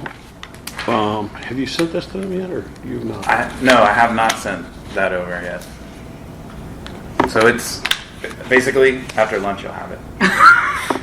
Well, yeah, we can make copies of this now if you want to review it over lunch. Is that the one I sent you?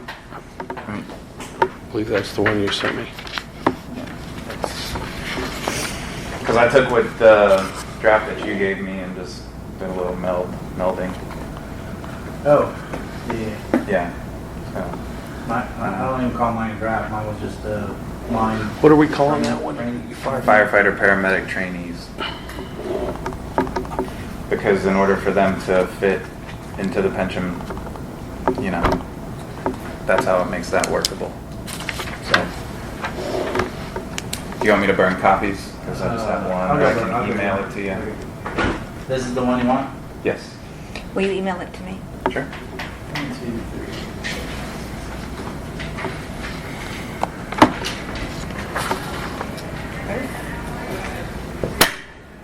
Keep going.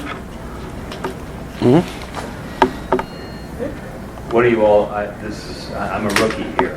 For your sessions, do you break for lunch and then come back? How do you all do that? We gave us something to look at over lunch. but it's 11. Yeah, we can certainly do that. It's up. It looks like we've got, of the ones, we've still got several that we have not discussed from your list. 1, 2, 3, 4, 5, 6 Halfway more. there. More than halfway there. But I don't know whether you want to tackle some more and then go to lunch, or whether you want to break now and look at this one and then come back and tackle the other. Whatever you guys prefer. Guys, call it. Let's break for lunch and come back. Sounds good. And you guys can look over that language. Go over that one, present it to them, and then Yeah, we'll give that to them so they can review it over lunch. Yeah. All right. That works for me. Here's your original background. And so what we've tried to address here, no, I got That's your original. yeah, is Sorry, I is have it on my if we're going to hire these folks and bring them in, and assuming that they are already credentialed paramedics, and we're going to, the idea is simpler and less expensive to hire certified paramedics to send them to fire school than the other way around. How can we utilize them, and how will they be treated and utilized in the scheme of things during that period? Because it may be some months before we can get them enrolled in their fire academy and their minimum standards training. There's one for deputy. I sent that to you, Debbie. Thank you.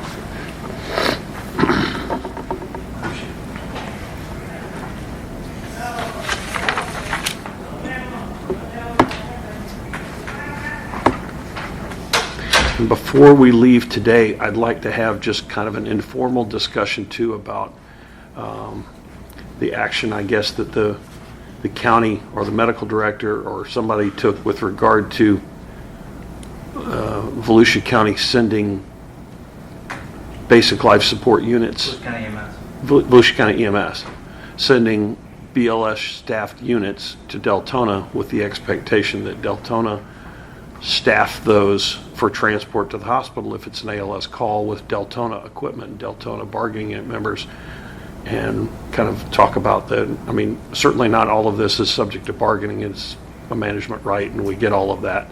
But there are some concerns we have that we think might very likely flow from this, based on just how Volusia County conducts business. I've got 50 years. What do I got?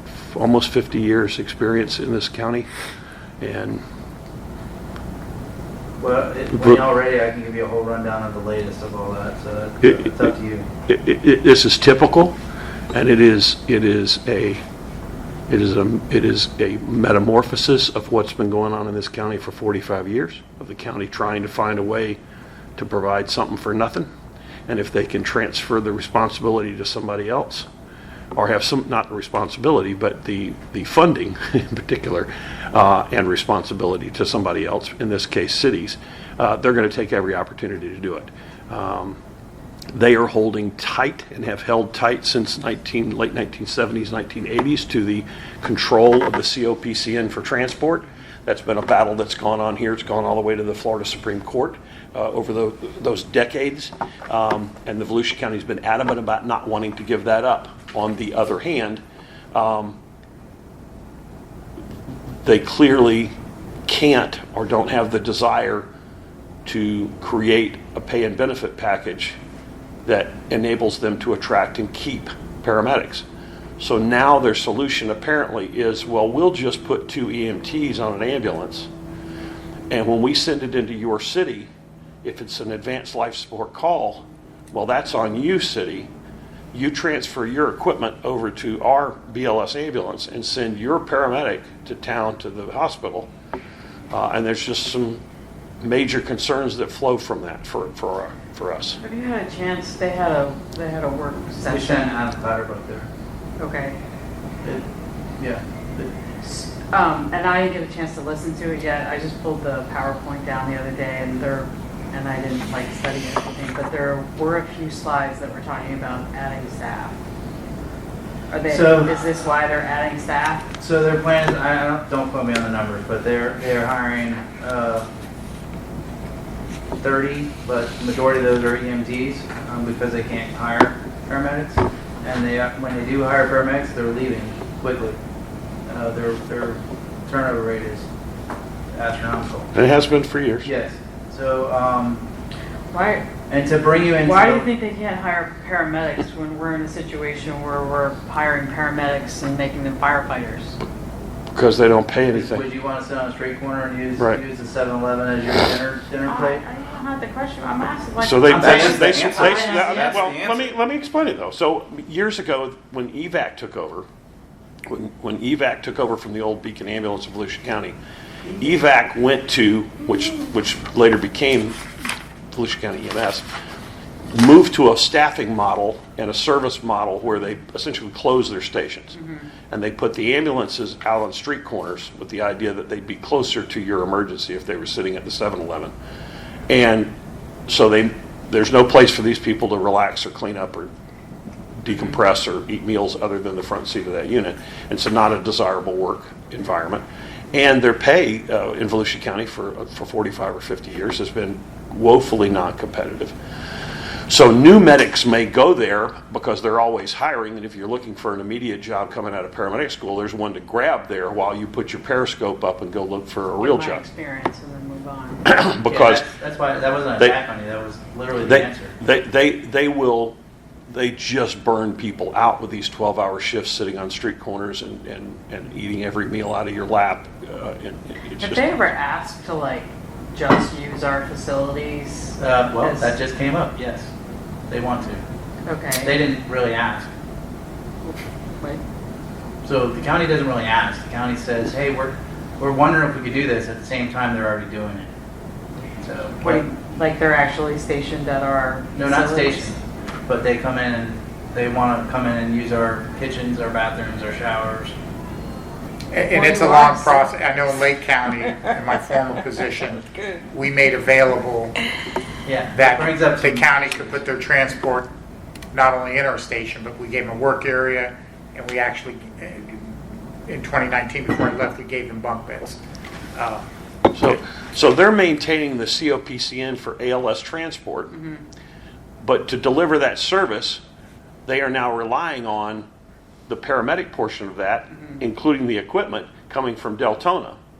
So it's not an issue if it's an ALS call and they don't have somebody available and your transport unit's there. I guess they allow your transport unit to take it. That's solved. Good. We're part of the way home. That was a 40-year fight to get there.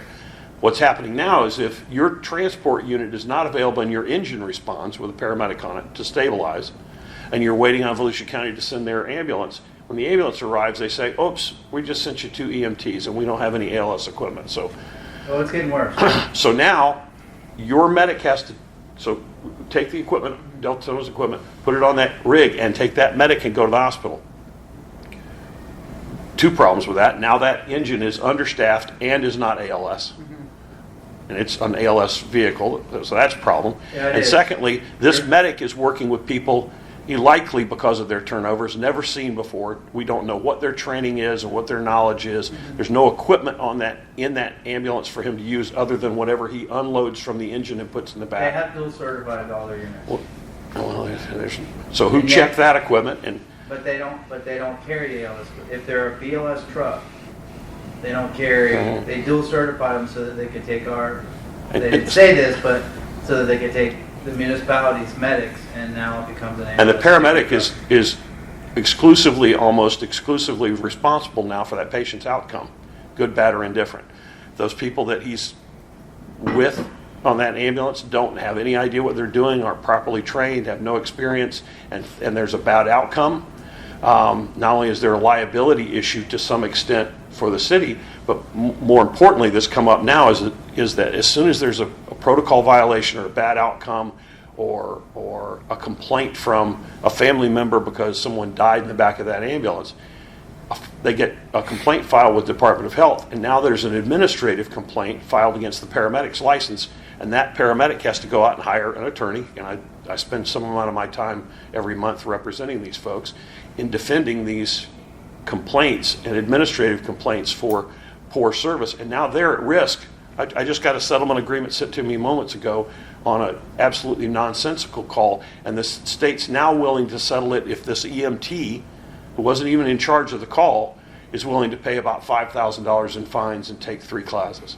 So this is the kind of stuff that they're being subjected to. Here, they know who they're running with, they know where the equipment is, they know it's been checked, they know that their EMTs are trained. On more than one occasion, I've been a rider in the back of a Volusia County ambulance with an ALS patient and their paramedic. The first example I can think of is we go to intubate the patient and there's no laryngoscope blade handle. It's the only piece of equipment that will do that. So I had to tell them stop, and I told the engine, hey, you need to come 2 blocks over and meet us because I know where our equipment is.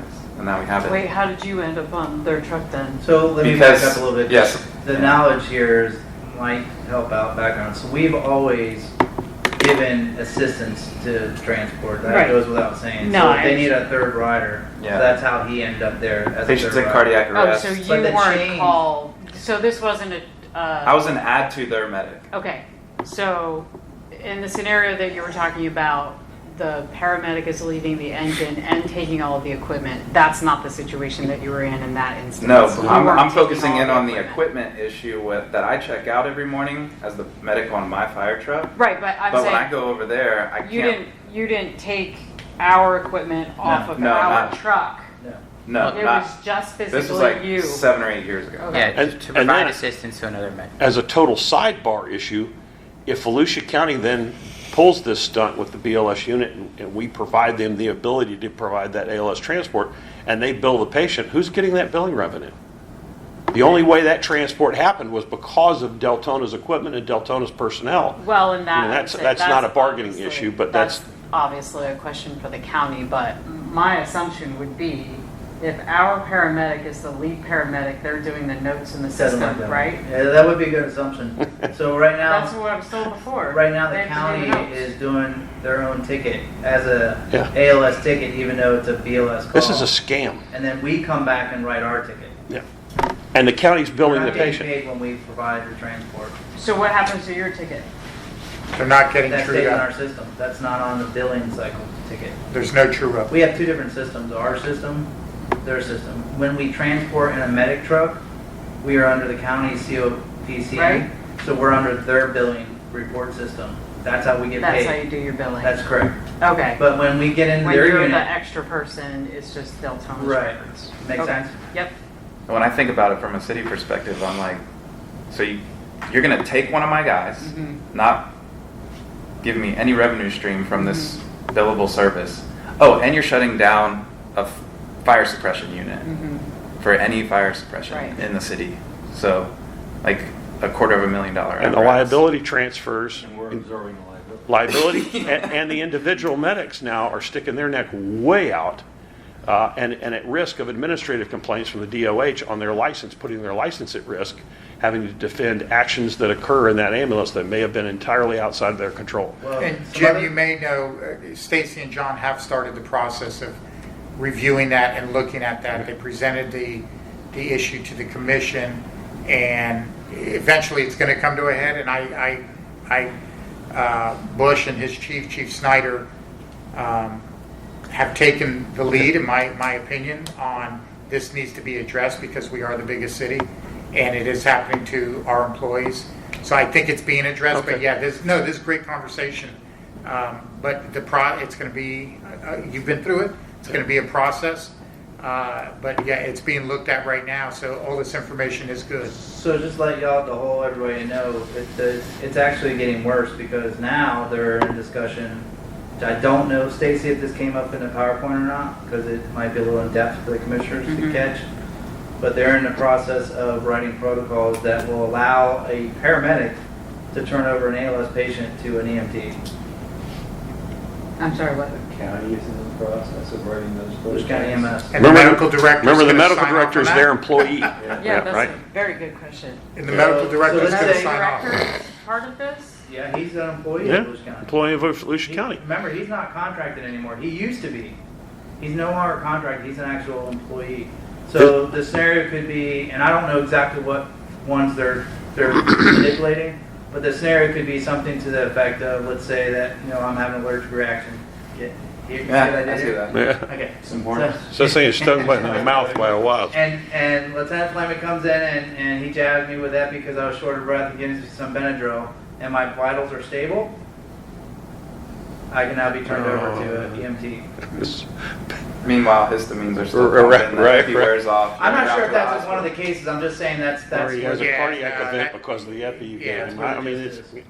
so I know they're for sure talking about saline locks. none of this surprises me. IVs, What did you say? saline locks. That's what we put on the lock. I didn't catch No, the words. Yeah, you're good. None of this surprises me, but it's Volusia will go as a county as far as they're allowed to go in terms of these shenanigans. If the thing is, if they don't want to do the service, then allow these cities to have a COPCN. It's entirely in their control. Give them the COPCN, let them take over transport, and be done with it. They don't want to do that. They want the control, they want the revenue, and they really don't want to pay. So they've now doctored away through the medical director and protocols to say, well, we'll just take your medic, create an ALS unit instantly with your equipment and your personnel, transport, bill the patient, and all the liability and risk is on you. But on the admin side, just to bring it together for me and Chief Snyder, the other issue, what the county has strategically done is also put us in a bad spot. So if we don't do that, All right. if we don't do that and a patient dies, then what hits the press is Deltona refuses to provide ALS care for a patient who dies. Yeah, I mean, you're obligated in that situation when that ambulance shows up and it's just got 2 EMTs and Yeah. you're obligated, you're going to have to do it for the patient care. But they know that. Right, that's what I'm saying. They've got us in a Right. precarious situation for sure. And it's just, Let's not even talk about narcotics being transferred. all right, that's the other thing. The whole narcotics thing, because you have to take everything you could potentially need on that transport. You've got to turn their ambulance instantly into an ALS vehicle, and to do that, you've got to capture all the equipment you may need, including your narcotics. So now that paramedic's got to be responsible for these unsecured narcotics while we go to the hospital and back. The whole thing is, So to bring it full circle, do you want to put the paramedic trainees as the lone medic on the Volusia County EMS? Say, sure, we got a paramedic, we can have this person. Yeah. How many think on? Okay. all right, what time you want to come back from Yeah, I lunch? tried to tie it back, but I don't know. Oh, he did. Good effort. How much time do you want? You want to be back is 1 enough time? An hour? Enough for me. Okay. If you need more time, just text me. What's to eat here close by?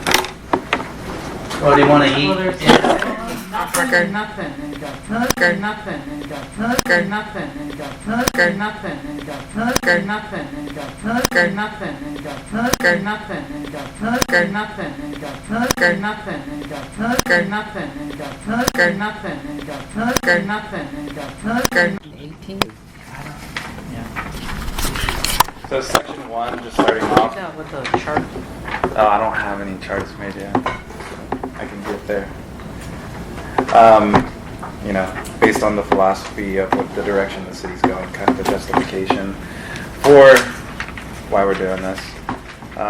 Wanted to give them 18 months to get that certification for minimum fire standards.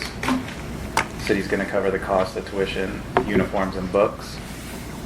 Can I add, for discussion here, can we add something in there saying that however, upon the completion of school, they're off this status, correct? Oh, I think that's, once they pass the Yeah. minimum standards, then they fall. yeah, they're into going to go regular automatically. Into, Firefighter, paramedic. Unless you want to institute a clearing process, Well, at that point, like an they'd be orientation like as new a hire. firefighter. Right. Yeah. They'd be a new hire. Like we can add something. Yeah. Okay, we'll talk about that. I just Yeah. wondering if you're on the same thought. Yeah, I mean, whatever is workable. Does it need to say, like equipment too, like? I think that's part of uniforms, worst case scenario, but we We can can always just put say that. uniforms and PPE. Okay. Okay. They're still going to be subject to all policies, including the tuition payback. So if they choose to leave, you know, Yeah. they're going to have to pay back. Employee will be hired as a firefighter trainee into a bargaining unit position. Their pay will be a 5% reduction until they meet the full criteria as a firefighter, EMT, or paramedic, excuse me. The paramedic incentive pay will be the same because that is the one thing they are doing at full bore, paramedic. They'll get into the pension plan. We got that verified through the pension board attorney. That'll be acceptable. All the benefits will apply to them unless we want to outline them otherwise. Once they complete everything, so the member will be assigned shift as usual.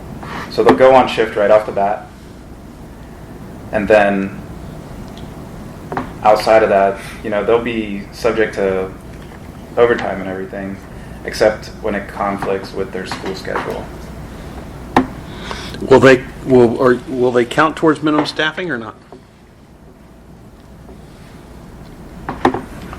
So, yeah, how would you, so this person is on shift as a paramedic, Mhm. right? But you're gonna give them time to go to school, so now you have to fill a shift.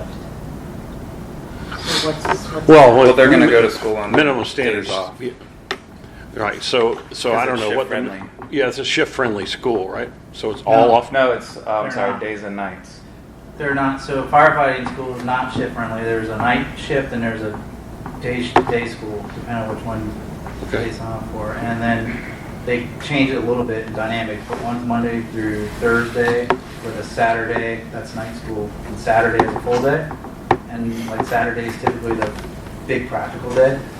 And then the day, I believe, don't quote me on this, is because I had it in that other proposal, is Monday through Friday. And with 2 days out of that week being practical days, so they're the fuller days. So it depends, but they're not shift friendly.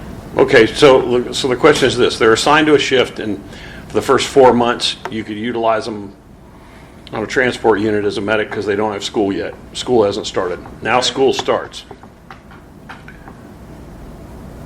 Or on the days that they have school, that is their shift day, are you expecting them to return to duty after the school is over? Okay. Yes. Including the Saturday The practical only day? thing that we had a question about was the Saturday, if they were in that full day of Saturday, that might be a lot to ask of somebody. But then on the other hand, you look at it, you know, That's you part could of work it, a yeah. structure fire and have that much work under your belt too, so Mhm. kind of on edge on that one, to be honest with you. Chief, Well, I think that's what he's talking about that they would be, when it says that they will be able to attend school on paid leave. So once their school starts, on the days that it falls on their Yes. shift, Yeah. they'll And then be. they would just come back to work. Okay. Right. I think you originally said that there were going to be a third on a rescue.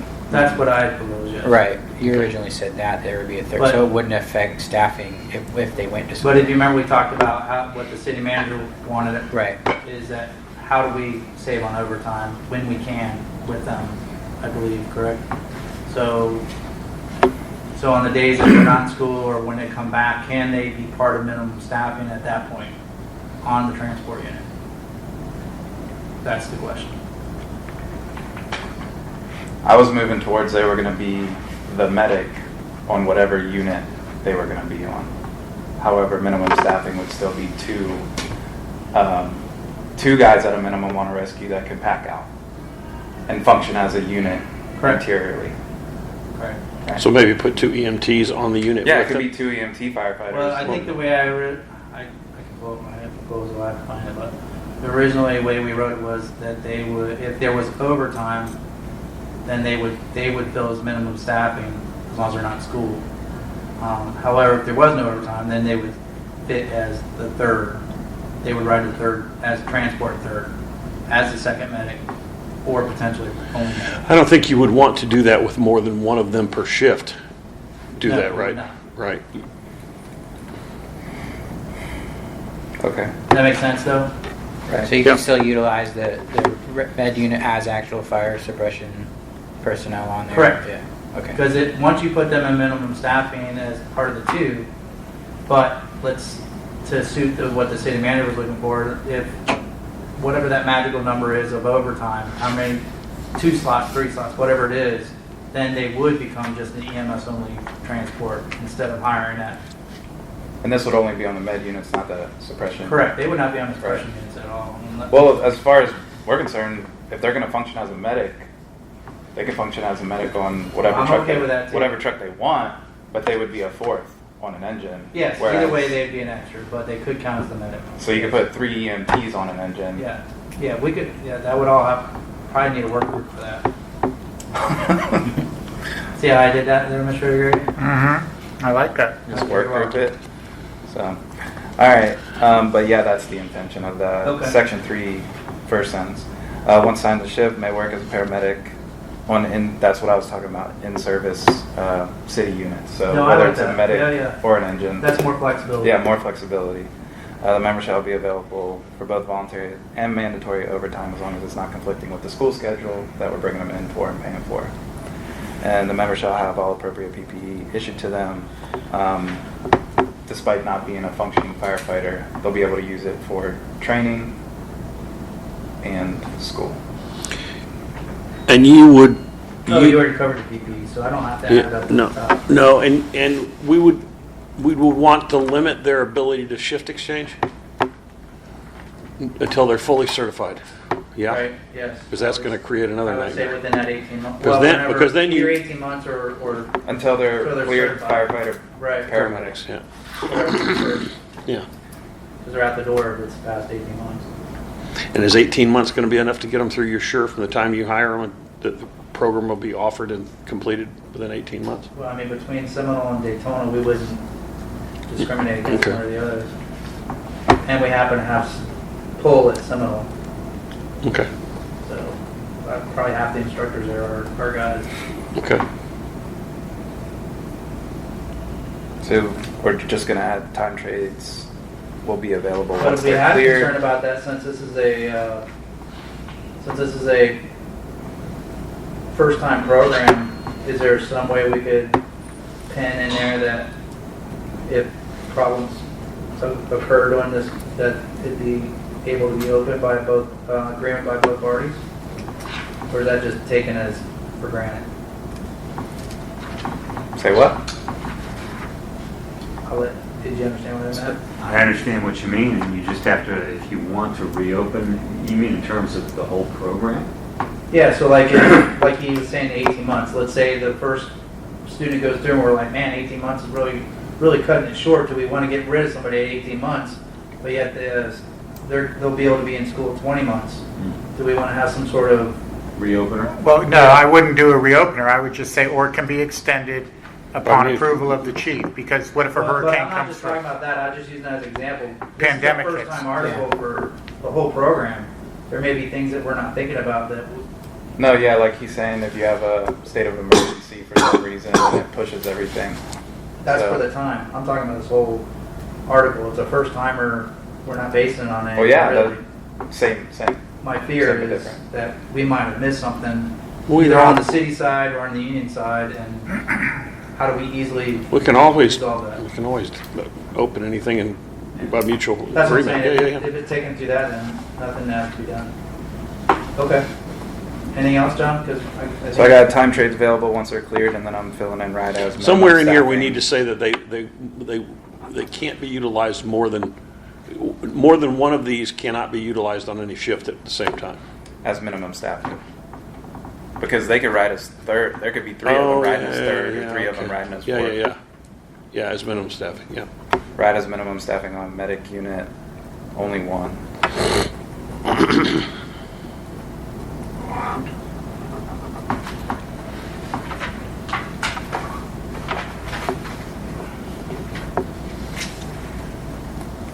You guys want to talk about this?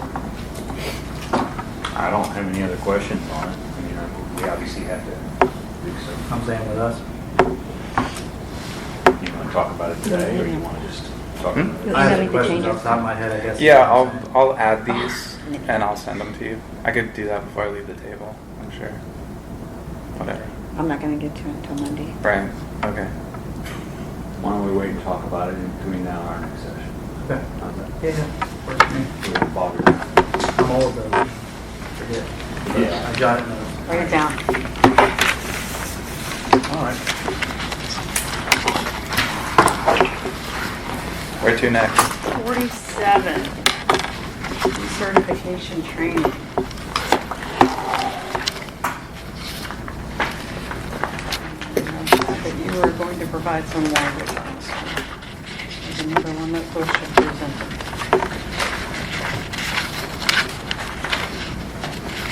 Which one did you say? 47? 47? 47. Bush presented?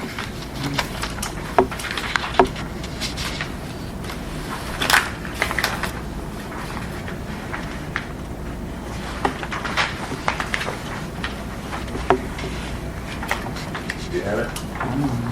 I don't know. Yeah, I got it. I think we were waiting back for them, right?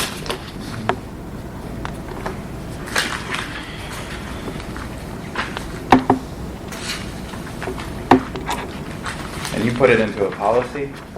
What's that? No, the article. Or just the article? Have it up here. I know I gave it to you all last. Yeah, no, you did, I remember. Did I? Yeah. Okay. I think they even discussed it. Mm-hmm.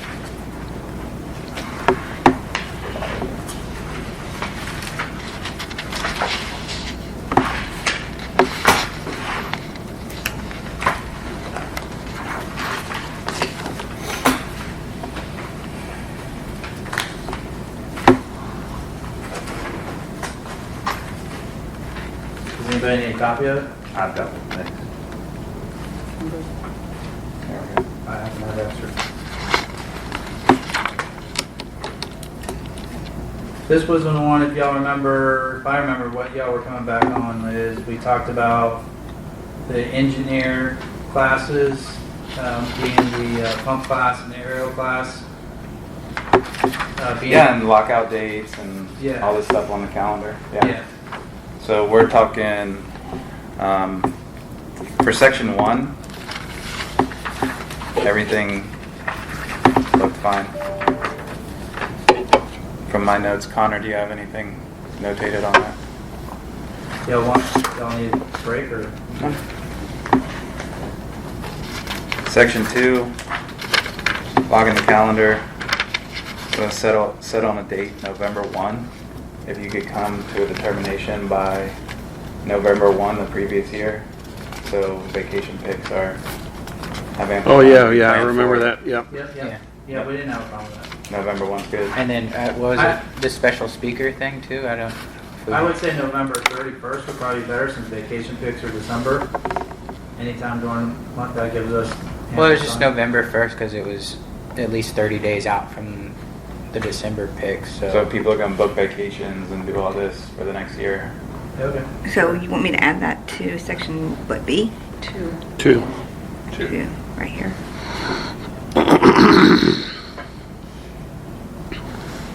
We usually do admit. Instead of saying with 60-day notice, it would be I'm not saying it. by November 1st, Of each year. yeah, of each year for the next year.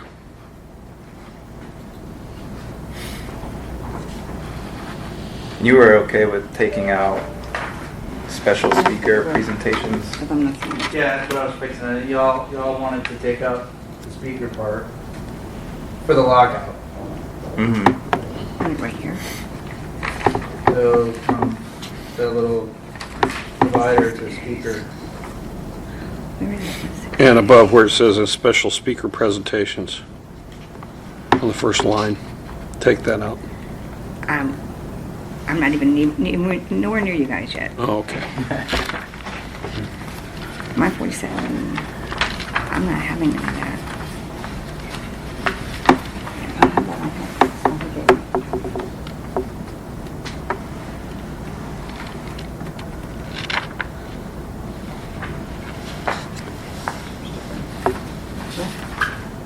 You're under lockout?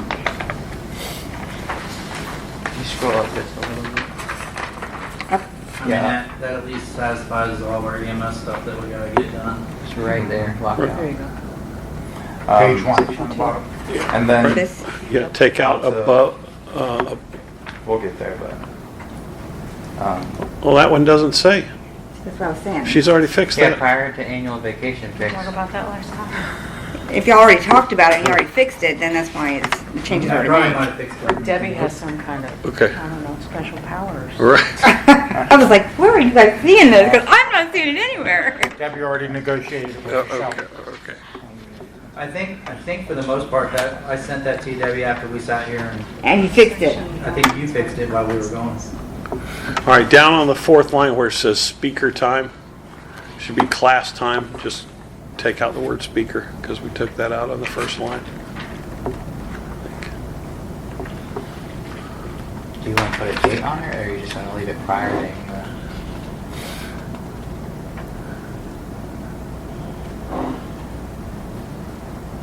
Yeah, Debbie, so the prior to, where you have first sentence where it says prior to the annual vacation picks each year, that's right, that's where you wanted to add the November 1st. Yeah. Prior to November 1st? By November 1st of each year? Yeah, by November 1st for the following year's vacation picks. November 1st.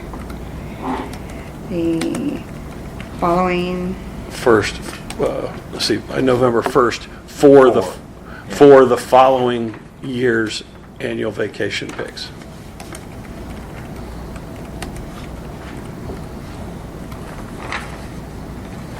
Annual yeah. I take out that.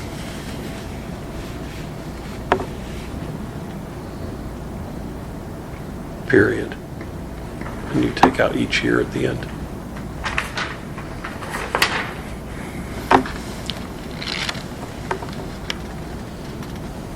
Does that work for you? That language? Yeah, the November Okay. 1st is fine. the next thing I have is, I don't know if this was addressed in what we covered earlier, but pushing the engineer working out a rank requirement that they get hired contracted to 2 years. Can we push it to 3? Alright. Or was that, No, we didn't talk about it. okay. That I'd have to ask Chief, but I don't have already covered, but Right. Debbie, go to section 1 we just again, extended number it from 5. 18 to 24 Mm-hmm. Just because killing of the paramedic thing grammatical error. at 48. Section 1, number 5. Yeah, If right an there. employee, If Other a departments are employee, not an. And then I A think member. with this promotional article you proposed, Thank you. no problem. Yeah, I was going You to kept go back to scrolling that. by. it would When can I would say still it would give them leeway to to give themselves a little more time, depending on where they're at in their life. But if they're going to That'd be go, working out a rank article anyways, right? if they're going to go after it, yeah, but they have to be able to work out a rank to get promoted. Plus, so it's kind of a self-solving problem.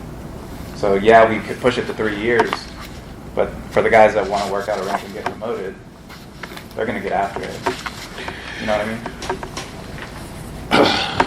That's a chief. I'd have to bring it to the chief, because that's his baby. Okay. And on the promotion article, We're going back to the promotion. just for a minute, because we talked about it at lunch. Yep. What number? Sidebar. Our Squirrel. Blame Jim. So, under the eligibility sections, 36. Yep. 10, 11, and 12, Yep.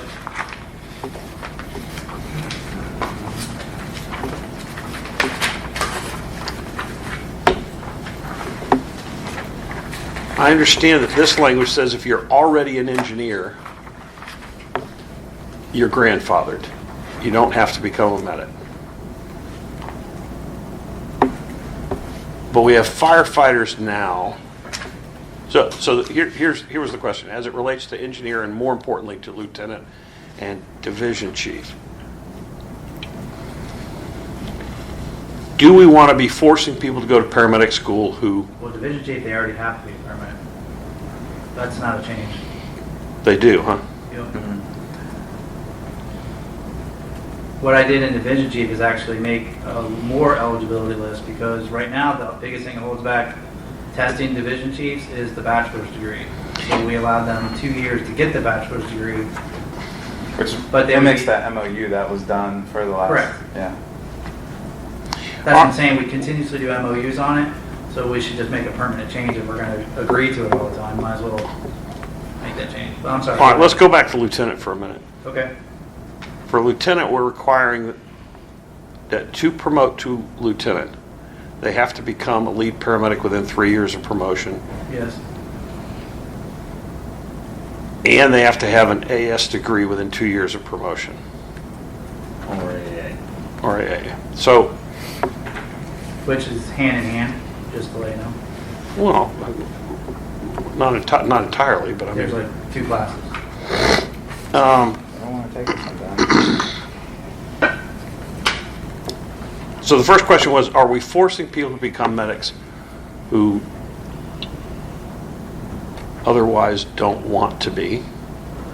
Does that serve us? And secondly, could the lieutenant eligibility be an either or? Would you either become a paramedic if you're not already one within 3 years of promotion, or you get an AS or AA degree within 2 years? I would say from what the fire chief is wanting, no, but I can talk to him about it. The reason is if we're gonna become a full transport department, we need to make sure that we have, so in other words, if you lose your paramedic off the truck because they gotta rotate to, Okay. That's a problem that's going to fix itself over time. well, right, Right, so what we're doing is kind of beaming in the middle of a certain percentage of the bargaining unit members' careers, and we are now going to become a transport department, whereas when they got hired maybe 15 years ago, Deltona didn't think it was going to become a transport. so what's the difference, and I'm just asking, not arguing, what's the difference between requiring new hires to be a paramedic for 4 years?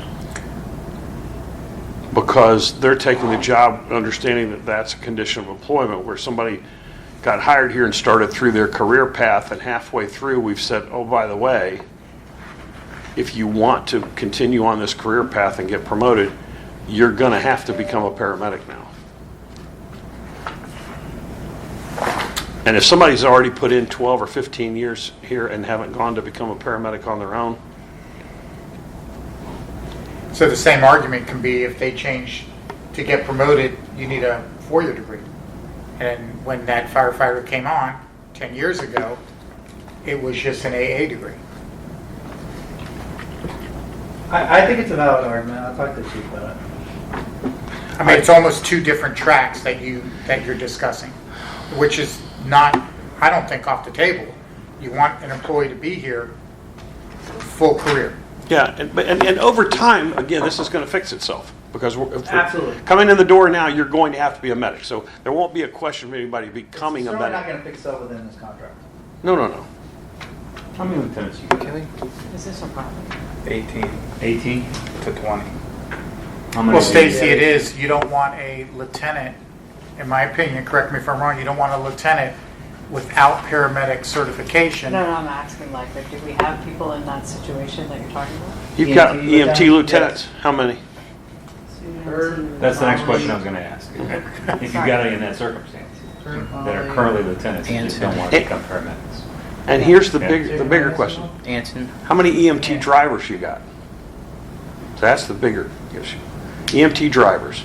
Probably about the same, 3 or 4 of them. Who would have to become Right. paramedics eventually No. after they become lieutenants. Right. Who haven't already become paramedics, and now we're saying for you to move up and become a Well, lieutenant. the intent, I'll tell you the intent here was, and maybe there's a workaround. The intent is not just to fill the paramedic slots, but also with the same reason why we changed division chief to paramedics years ago, is because how do you Supervise. manage or supervise? I agree. I understand. And listen, I think it is a huge mistake. No, that's good. I understand because it is a problem. But I'm also sensitive to, Nope, I right, when the career changes mid-path. I mean, in other words, no resistance to that's a requirement for the future, and that's what this department's going to be. And if you don't want to do that, don't join this department. I don't know if I'm saying that. I'm just having a Give the conversation. book, Who Moved My Cheese, and then let them read it. Right, you know, I just wonder if we're kind of changing the music, you know, mid dance on people that A, and B, I also always have a bigger concern of forcing people to become medics who don't want to become medics.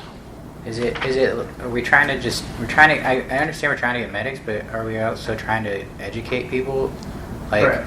That's what I'm saying. If there's a workaround, for me, it's not the forcing them to become paramedic. I agree with you. Because not everybody should be a paramedic, just like not everybody should be a firefighter, in my opinion. I mean, what if it But- was like paramedic or bachelor's, paramedic or Pull the bachelor's associates? requirement down into the lieutenant position. And have them, they'd have to complete that within 4 years of being an officer. It's a 4-year program. So. To be honest with you, I think that would start decreasing our promotion, because I see how much it decreases our promotion now.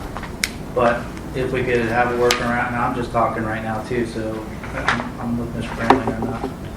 But if we could have something, and I don't know what it is off the top of my head, that would help them become educated on what they need to manage as a paramedic supervisor. Here's the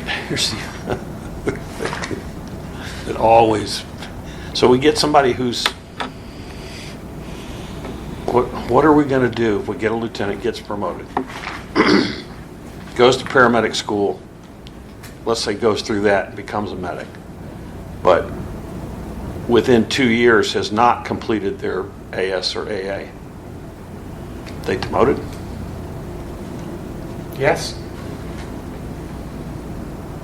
Demoted, well, actually, it would be, yes, they would be demoted first, but they would also, I would think, unless we put something in the contract, they'd also be up for not being here anymore, to be honest. Just like a new hire would be. I would go for demotion first, but you're right, there's nothing in here that stipulates what the category is. You have to push the time window out. Yeah, I think. I conceptually, I'm with you on the paramedic thing, but if, I understand what you're trying to do, and I also understand the importance of having people, you know, in the supervisory and certainly in the administrative chain who understand what it is, what paramedics do. I think it's a problem when they don't have experience. I think it becomes real problematic. But I also worry about kind of changing things midstream on somebody's career. I have an idea, but I have to run it by Stacy first. All right, I just think we need maybe some more. That's what I should run it by. We'll talk. Some more discussion. We just need some more We'll have discussion. some more That's all. discussion. I understand your issue. Cool. All right. Back to. But is it a real issue? It's 2 people. Is it a real issue? Well, that was the genesis of my question. Do you want to Well, step yeah, can you out? step out from there? 'Cause let me say something real quick. I'll get you up. I heard. The What? Dad The will malt- get you up. I'll get you up for days. the Molten Espresso?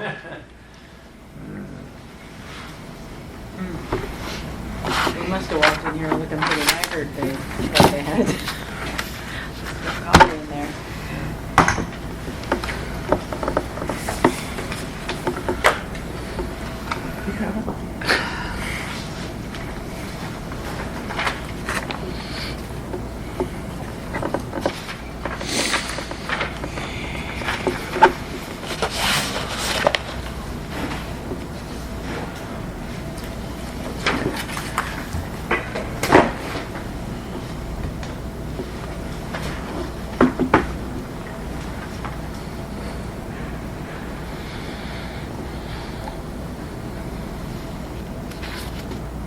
We have to remember next time to turn the TV. Yeah, the door sounds awful. Huh? Door in the bathroom sounds awful. Yep. The mechanism's broken up. I already told him. Yeah, so the only thing that we really wanted to review was section 2 at the bottom of the back of the first page. We understand that, Wait, are we back on the other article? yes, sir, Okay, go ahead. recertification and training. Back of the first page, bottom of the page. We understand that you said it shall be the intent to provide classes as shift-friendly as possible. And then in D, to be the goal to hold a 40-hour class over a 1-week time period whenever possible. So those kind of are incongruent. So what we decided, we thought it would just be easier to push everything to a shift-friendly. That's easier for y'all, but it's definitely not easier for scheduling for us. Because that's gonna decrease the amount of classes we can put on due to overtime expenses and, because not every class is always shift friendly. Mm-hmm. So putting on for instance, putting on an aerial operation class shift friendly takes an absorbent amount of time to do that versus doing over 1 week. Because you have limited instructors. Well, that and time and space and places to, you know what I'm saying? So, not saying it's not doable, but it's definitely, it actually makes it harder to allow for classes. And we actually struck the 40-hour class. Or it should be struck in your It is. It's up here. Okay. Yeah, I scribbled through it and I didn't realize. Our it was intent is already not strict. to, our intent is always to try to do in-house classes, but also I don't want to lock the department down into that's the only class you can give by contract because. If they're under a time window, they need to get it done, they need to go. Correct. Yeah, that was the only other thing on Does that. that make sense? Yeah. So that's, I'll go with that.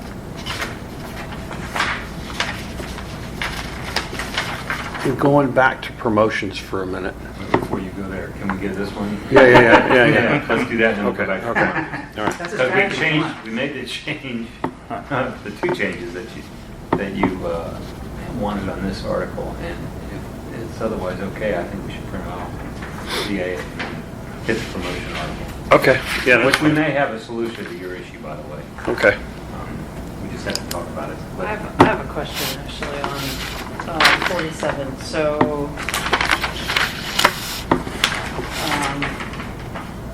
page 2, well, we're taking out at the bottom, we're taking out 4B, so I guess it will become 4A. Number 1, members shall not work time trade working shifts or overtime shifts while in class.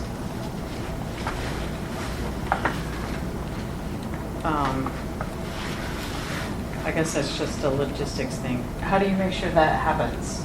Because you just don't approve it, like there's gonna be rosters and the shift commander who does staffing, he's responsible for approving or not approving those time trades or hiring overtime. So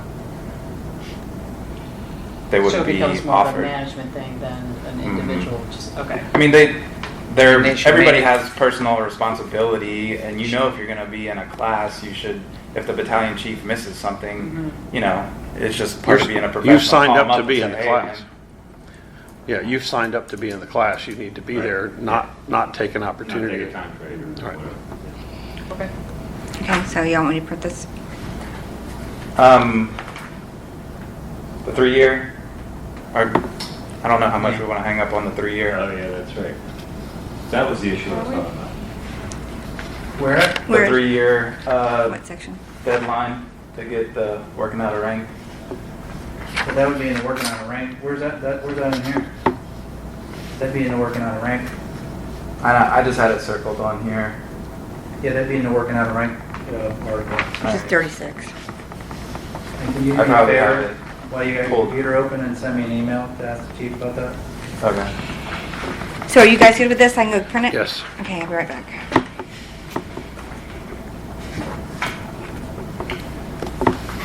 Now, I got a question, I guess, for the lawyers. Uh-oh. If we did that in the contract, does that affect the current new hires or anybody hired within the stipulation now? Not until it's ratified. I'm saying, when it is ratified, they're gonna fall into that. If this is ratified in October, they would fall into, because they're already under contract, new hire contract, to get. For 18 months. 18, no, it's 24 months. Okay. So. To be get that, To get working on a rank. So right now, you've got. They sign as pre-employment contract, that they will be a working on a rank individual within 24 months. well, those people certainly can't. Because they can't work out a rank. They're not even firefighters yet. So when we go into the working out of rank article, we need to clarify that that's 24 months from the time you are a firefighter medic. Both you're dual certified. No, what he's talking about. Yeah, I'm not talking about that. We have to be, right now, when you get hired as new, they sign a pre-employment thing, says within 24 months they'll be riding on a class. With us changing this to 36 months, how will that affect the people that fall In that 24. when this contract starts? Do we just extend them out another year? Or? Not single cert people, just anybody coming in that's a requirement. I think if we've changed the Contract, it changes them. yeah. Well, I don't think the contract actually addresses the 24 months at It this doesn't, time. but if So we're gonna put actually, it in there, then it will. then it will. So I think What you do you have to want? honor the You want contract, to send right? it out? I don't, I'm asking on the You want legal side. clarification. Right. If Before you we did- get in that predicament. If you didn't do anything at all, I think you could argue that they've signed a contract and that's what they're stuck with. And subsequently about change the contract. But if you want to extend it out, then I think we need to make that clear. I don't think the chief would have a problem with that, but I'm just, Well, You're guys- just trying to ask the question before. I just don't want to get in that predicament. Yeah. What's your preference? I mean, we could. Sorry, I got a good email. Anyway. That's good. What was the question? Going from 24 to 36 Yeah. For months. the guys that are currently in that predicament, Yeah. would we go to 36 months for them too? I would think you would push. You'd push I'd be me. fine with that. I mean, a little relief out for them. Or if you're okay going 36 months, then we need to. I'm saying if it happens for this contract, most definitely. Jim, we'd have to probably put some clarification in this article about those who are already under existing contracts. Well, in the working out of rank. That would go in the working out of rank. Working out of rank. When we get So it's all in one place. Yes, make a note to put it in there when we get to that. That way there's no confusion.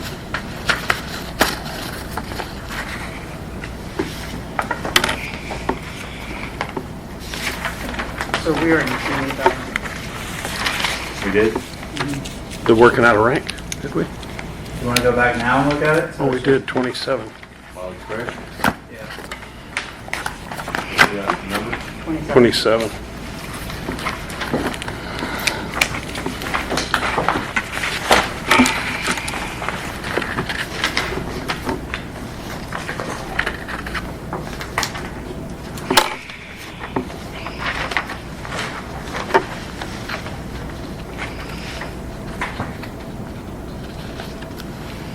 Good.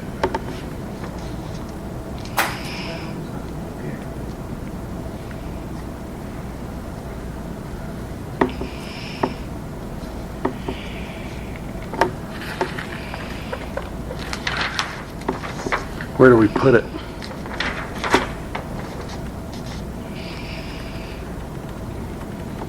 Yeah, we struck out section 2, right? I'm looking at the right one. So we didn't move any numbers around? Right.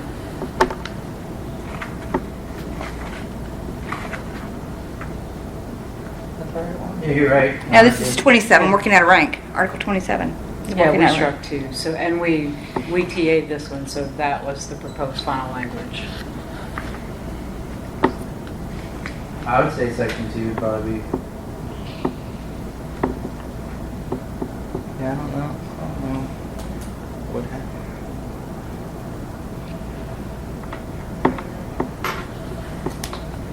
So, It would be like a section 2, any existing or new hire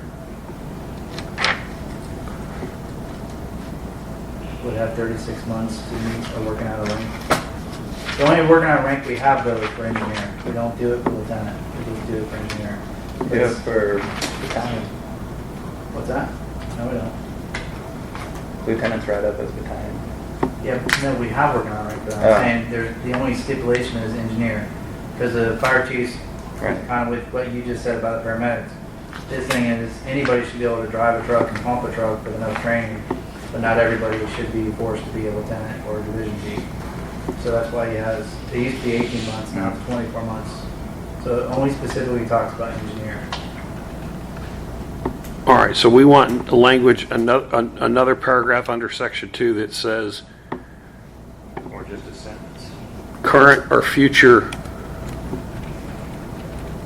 newly hired employees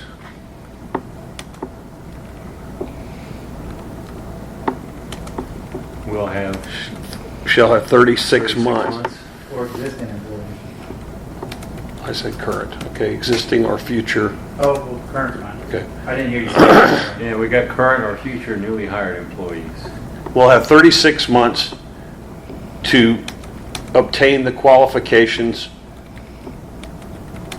to work out of rank as an engineer. Sure. For working Or to out become of, a worker out of rank. Yeah, to become a working out of rank engineer. to become, qualifications, to become. To become qualified? Is that what you want to say? I'd rather to say something about must be qualified. Eligible for working out of rank, is that what you're saying? Yeah, because if you have the qualifications, that's great, but if you keep failing the test, that's a whole different story. All right, so must To become be eligible? eligible to work out of rank as an engineer. And Are then y'all it sure should of that be now? addressed somewhere what you Okay. brought up about what happens if people don't make this. I was copying word for word. I'll come back all the way there and I'll change it. Say current or newly hired. If they don't make the clearing, Newly hired. or And I If should they put don't members, become an engineer, Not in you place. Can't demote them anywhere. What happens to them? members. We have 36 Yeah, months that's a can of to be You'd have to eligible. either decide- For the new hires, they're That was just my gone. understanding. So what do you do with the current people? No, to meet the qualifications. But the current people are under the same requirement right now, it's just 24 months. Not Right. some of them. We have some firefighters who've never Qualifications. obtained, that's why the chief To be eligible. put that in play. We have some 36 current months firefighters now to meet that the qualifications. are not under any contract. They just ride firefighter seat forever and ever. So it wasn't in the past contract. Yeah. Mhm. Or hiring contract.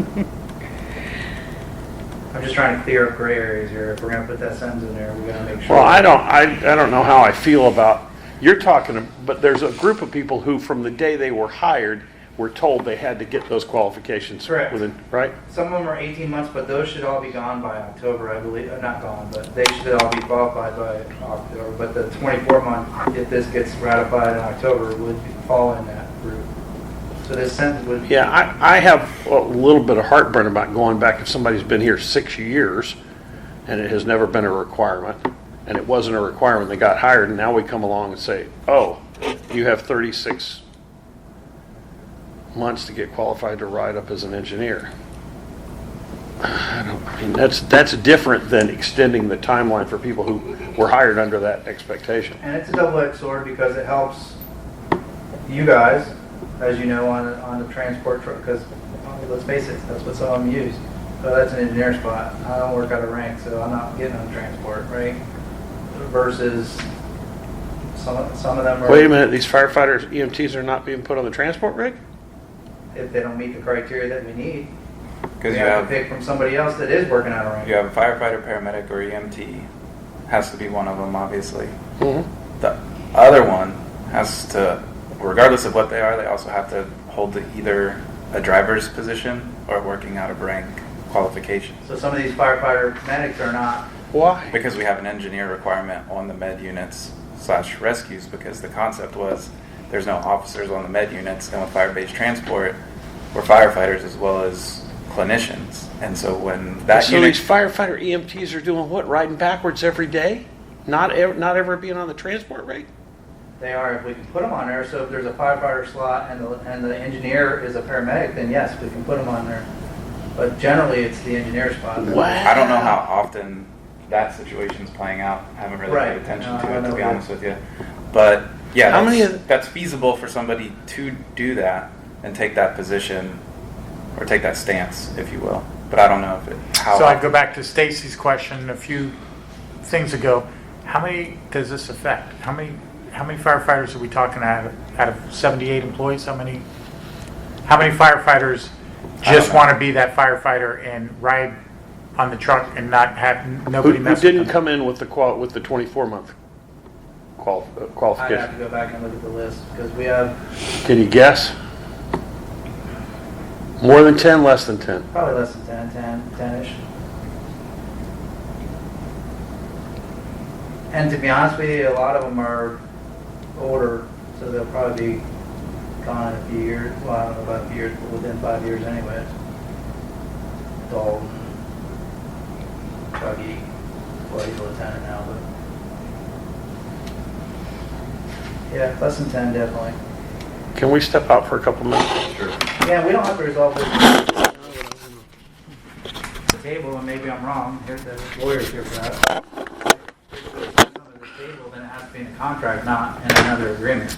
Wait, Why? What, we just put it where's in the their 24 employment? months now? It's in their new hire. It's in the new hire stuff. So we just, Like, how it's we part of do their pre-admission. This is not in here. No. and I'm just saying, Happens all the time in firefighting. so I'm going to push back and Sign say, separate agreement. and Jim, what we're talking No, about is it they drives me sign a new crazy. hire agreement. Try to do that too. And if you guys wanted to go to 36, and we agree to go to 36, leave it out of this, and just agree to put it in the new hire agreement when they come in. And now we're not talking about current employees, we're talking about everybody we've hired. Yeah, Now we ask the attorneys to weigh in on that. that's fine. But again, Because I agree with that too. But again, how does it affect the other guys? They just stay at 24 months? Yeah, They it's signed silent. something that says 24 Yeah. months. They've already signed something. Yeah. that says Yeah. They're putting that in there. That's all. I just want to make sure Yeah. that whatever we do, that it doesn't, Okay. I don't have this gray area. Okay. Yeah. And yeah, and that leaves the other people that didn't have the requirement, we're not going to mess with them. So Okay. take that And out. it leaves the guys at 24. They got We've already got a 24. TA on this. Going so forward, keep it's that the same. 36. Let the guys have a sole Yeah. party. Okay, so that you one's guys- TA, so just leave it. You've signed those agreements, make 36 months, not 20. Yeah. and you said, all right, yeah, never mind. All right. All right, are we TAing? Well, that already was. That was- so- Yeah, that was Already, done. so it Yeah. still is. What's the other one we're TAing? Well, we're going to go We back. did. Yeah, we TA'd that one. We did Promotions and assessments, we had additional conversation on Okay. in regards to qualifications to Yeah. sign up to take the promotional exam. Yeah, here's Which one's what that? we're We're thinking. back to 36? Yes. This is a strategy to get you confused. I know, it's like, It's a late Friday afternoon strategy. They're overlapping. Yeah, yeah. There's some This is it. overlap. Thank God I didn't go out for St. Patrick's Day. sure is 36. What's your thing? Is All right, so for engineers, we're thinking that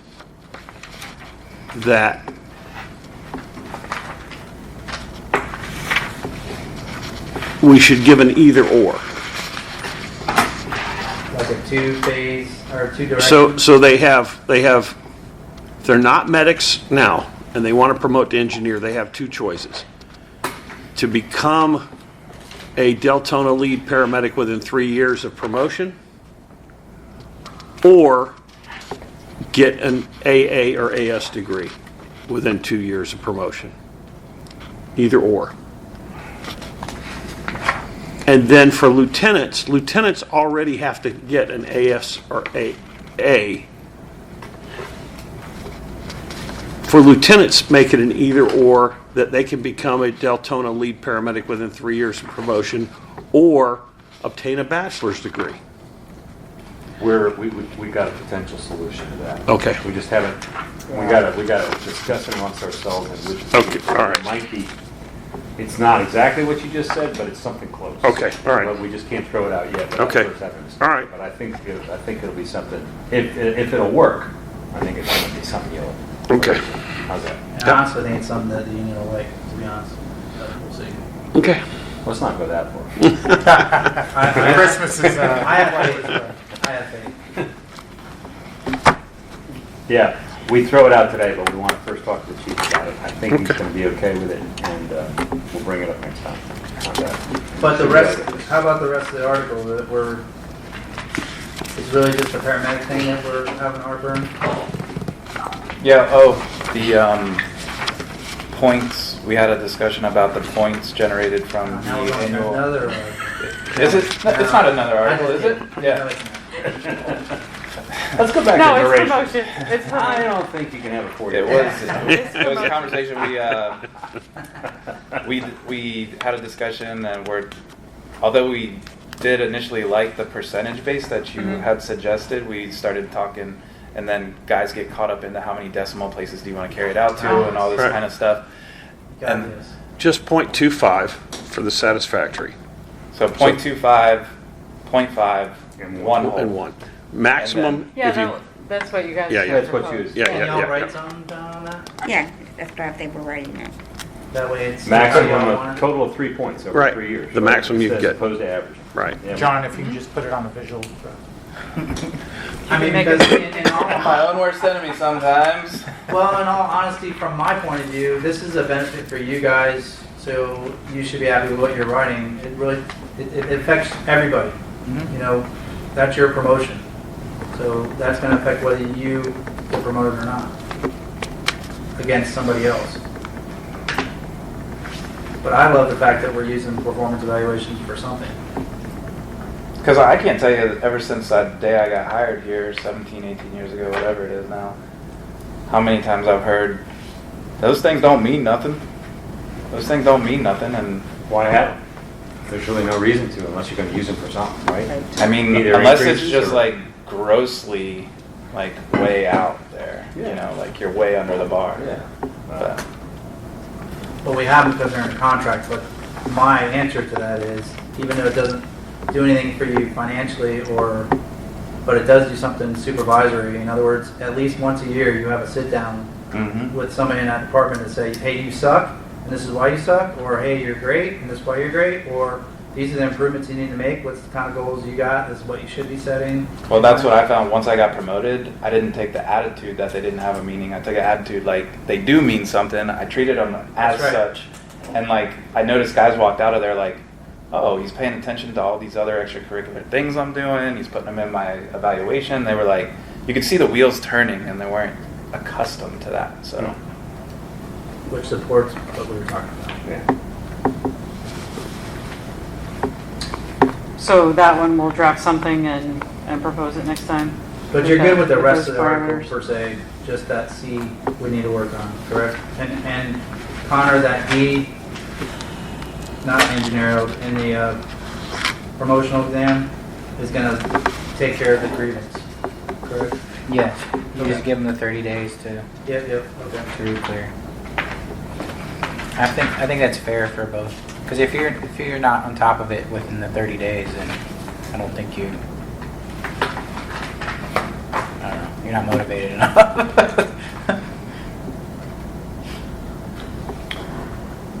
Okay, 2:30 on a Friday afternoon, showing hands if people want to quit for the day. Oh, I expected you to be first, Wayne. I'm good for I it. got a 4-hour drive home, so Let's call it then. I'm up for. Of course, I-4 is going to be I-4, so No, it you really. should- you should get The going. sooner you get on, the better. Hey, have you been on those lanes yet? Yeah. Are they nice? No, I have not. I'll The do thing it. I heard, Do it? though, is if you're I'll not- do it. the Yeah. thing I heard though, if you're not paying attention and you miss the exit, you're pretty much screwed. Well, yeah, you gotta get on them and you gotta look at the first sign that tells you what exits you can get off on the express lanes. But it's perfect If for you you. look at- Well, for me, I'm not getting off on any exit. No, he's going straight. Are we done? Tampa, yes. Done? We done? Tampa, yes. Done? We done? Tampa, yes. Done? We done? Tampa, yes. Done? We done? Tampa, yes. Done? We done? Tampa, yes. Done? We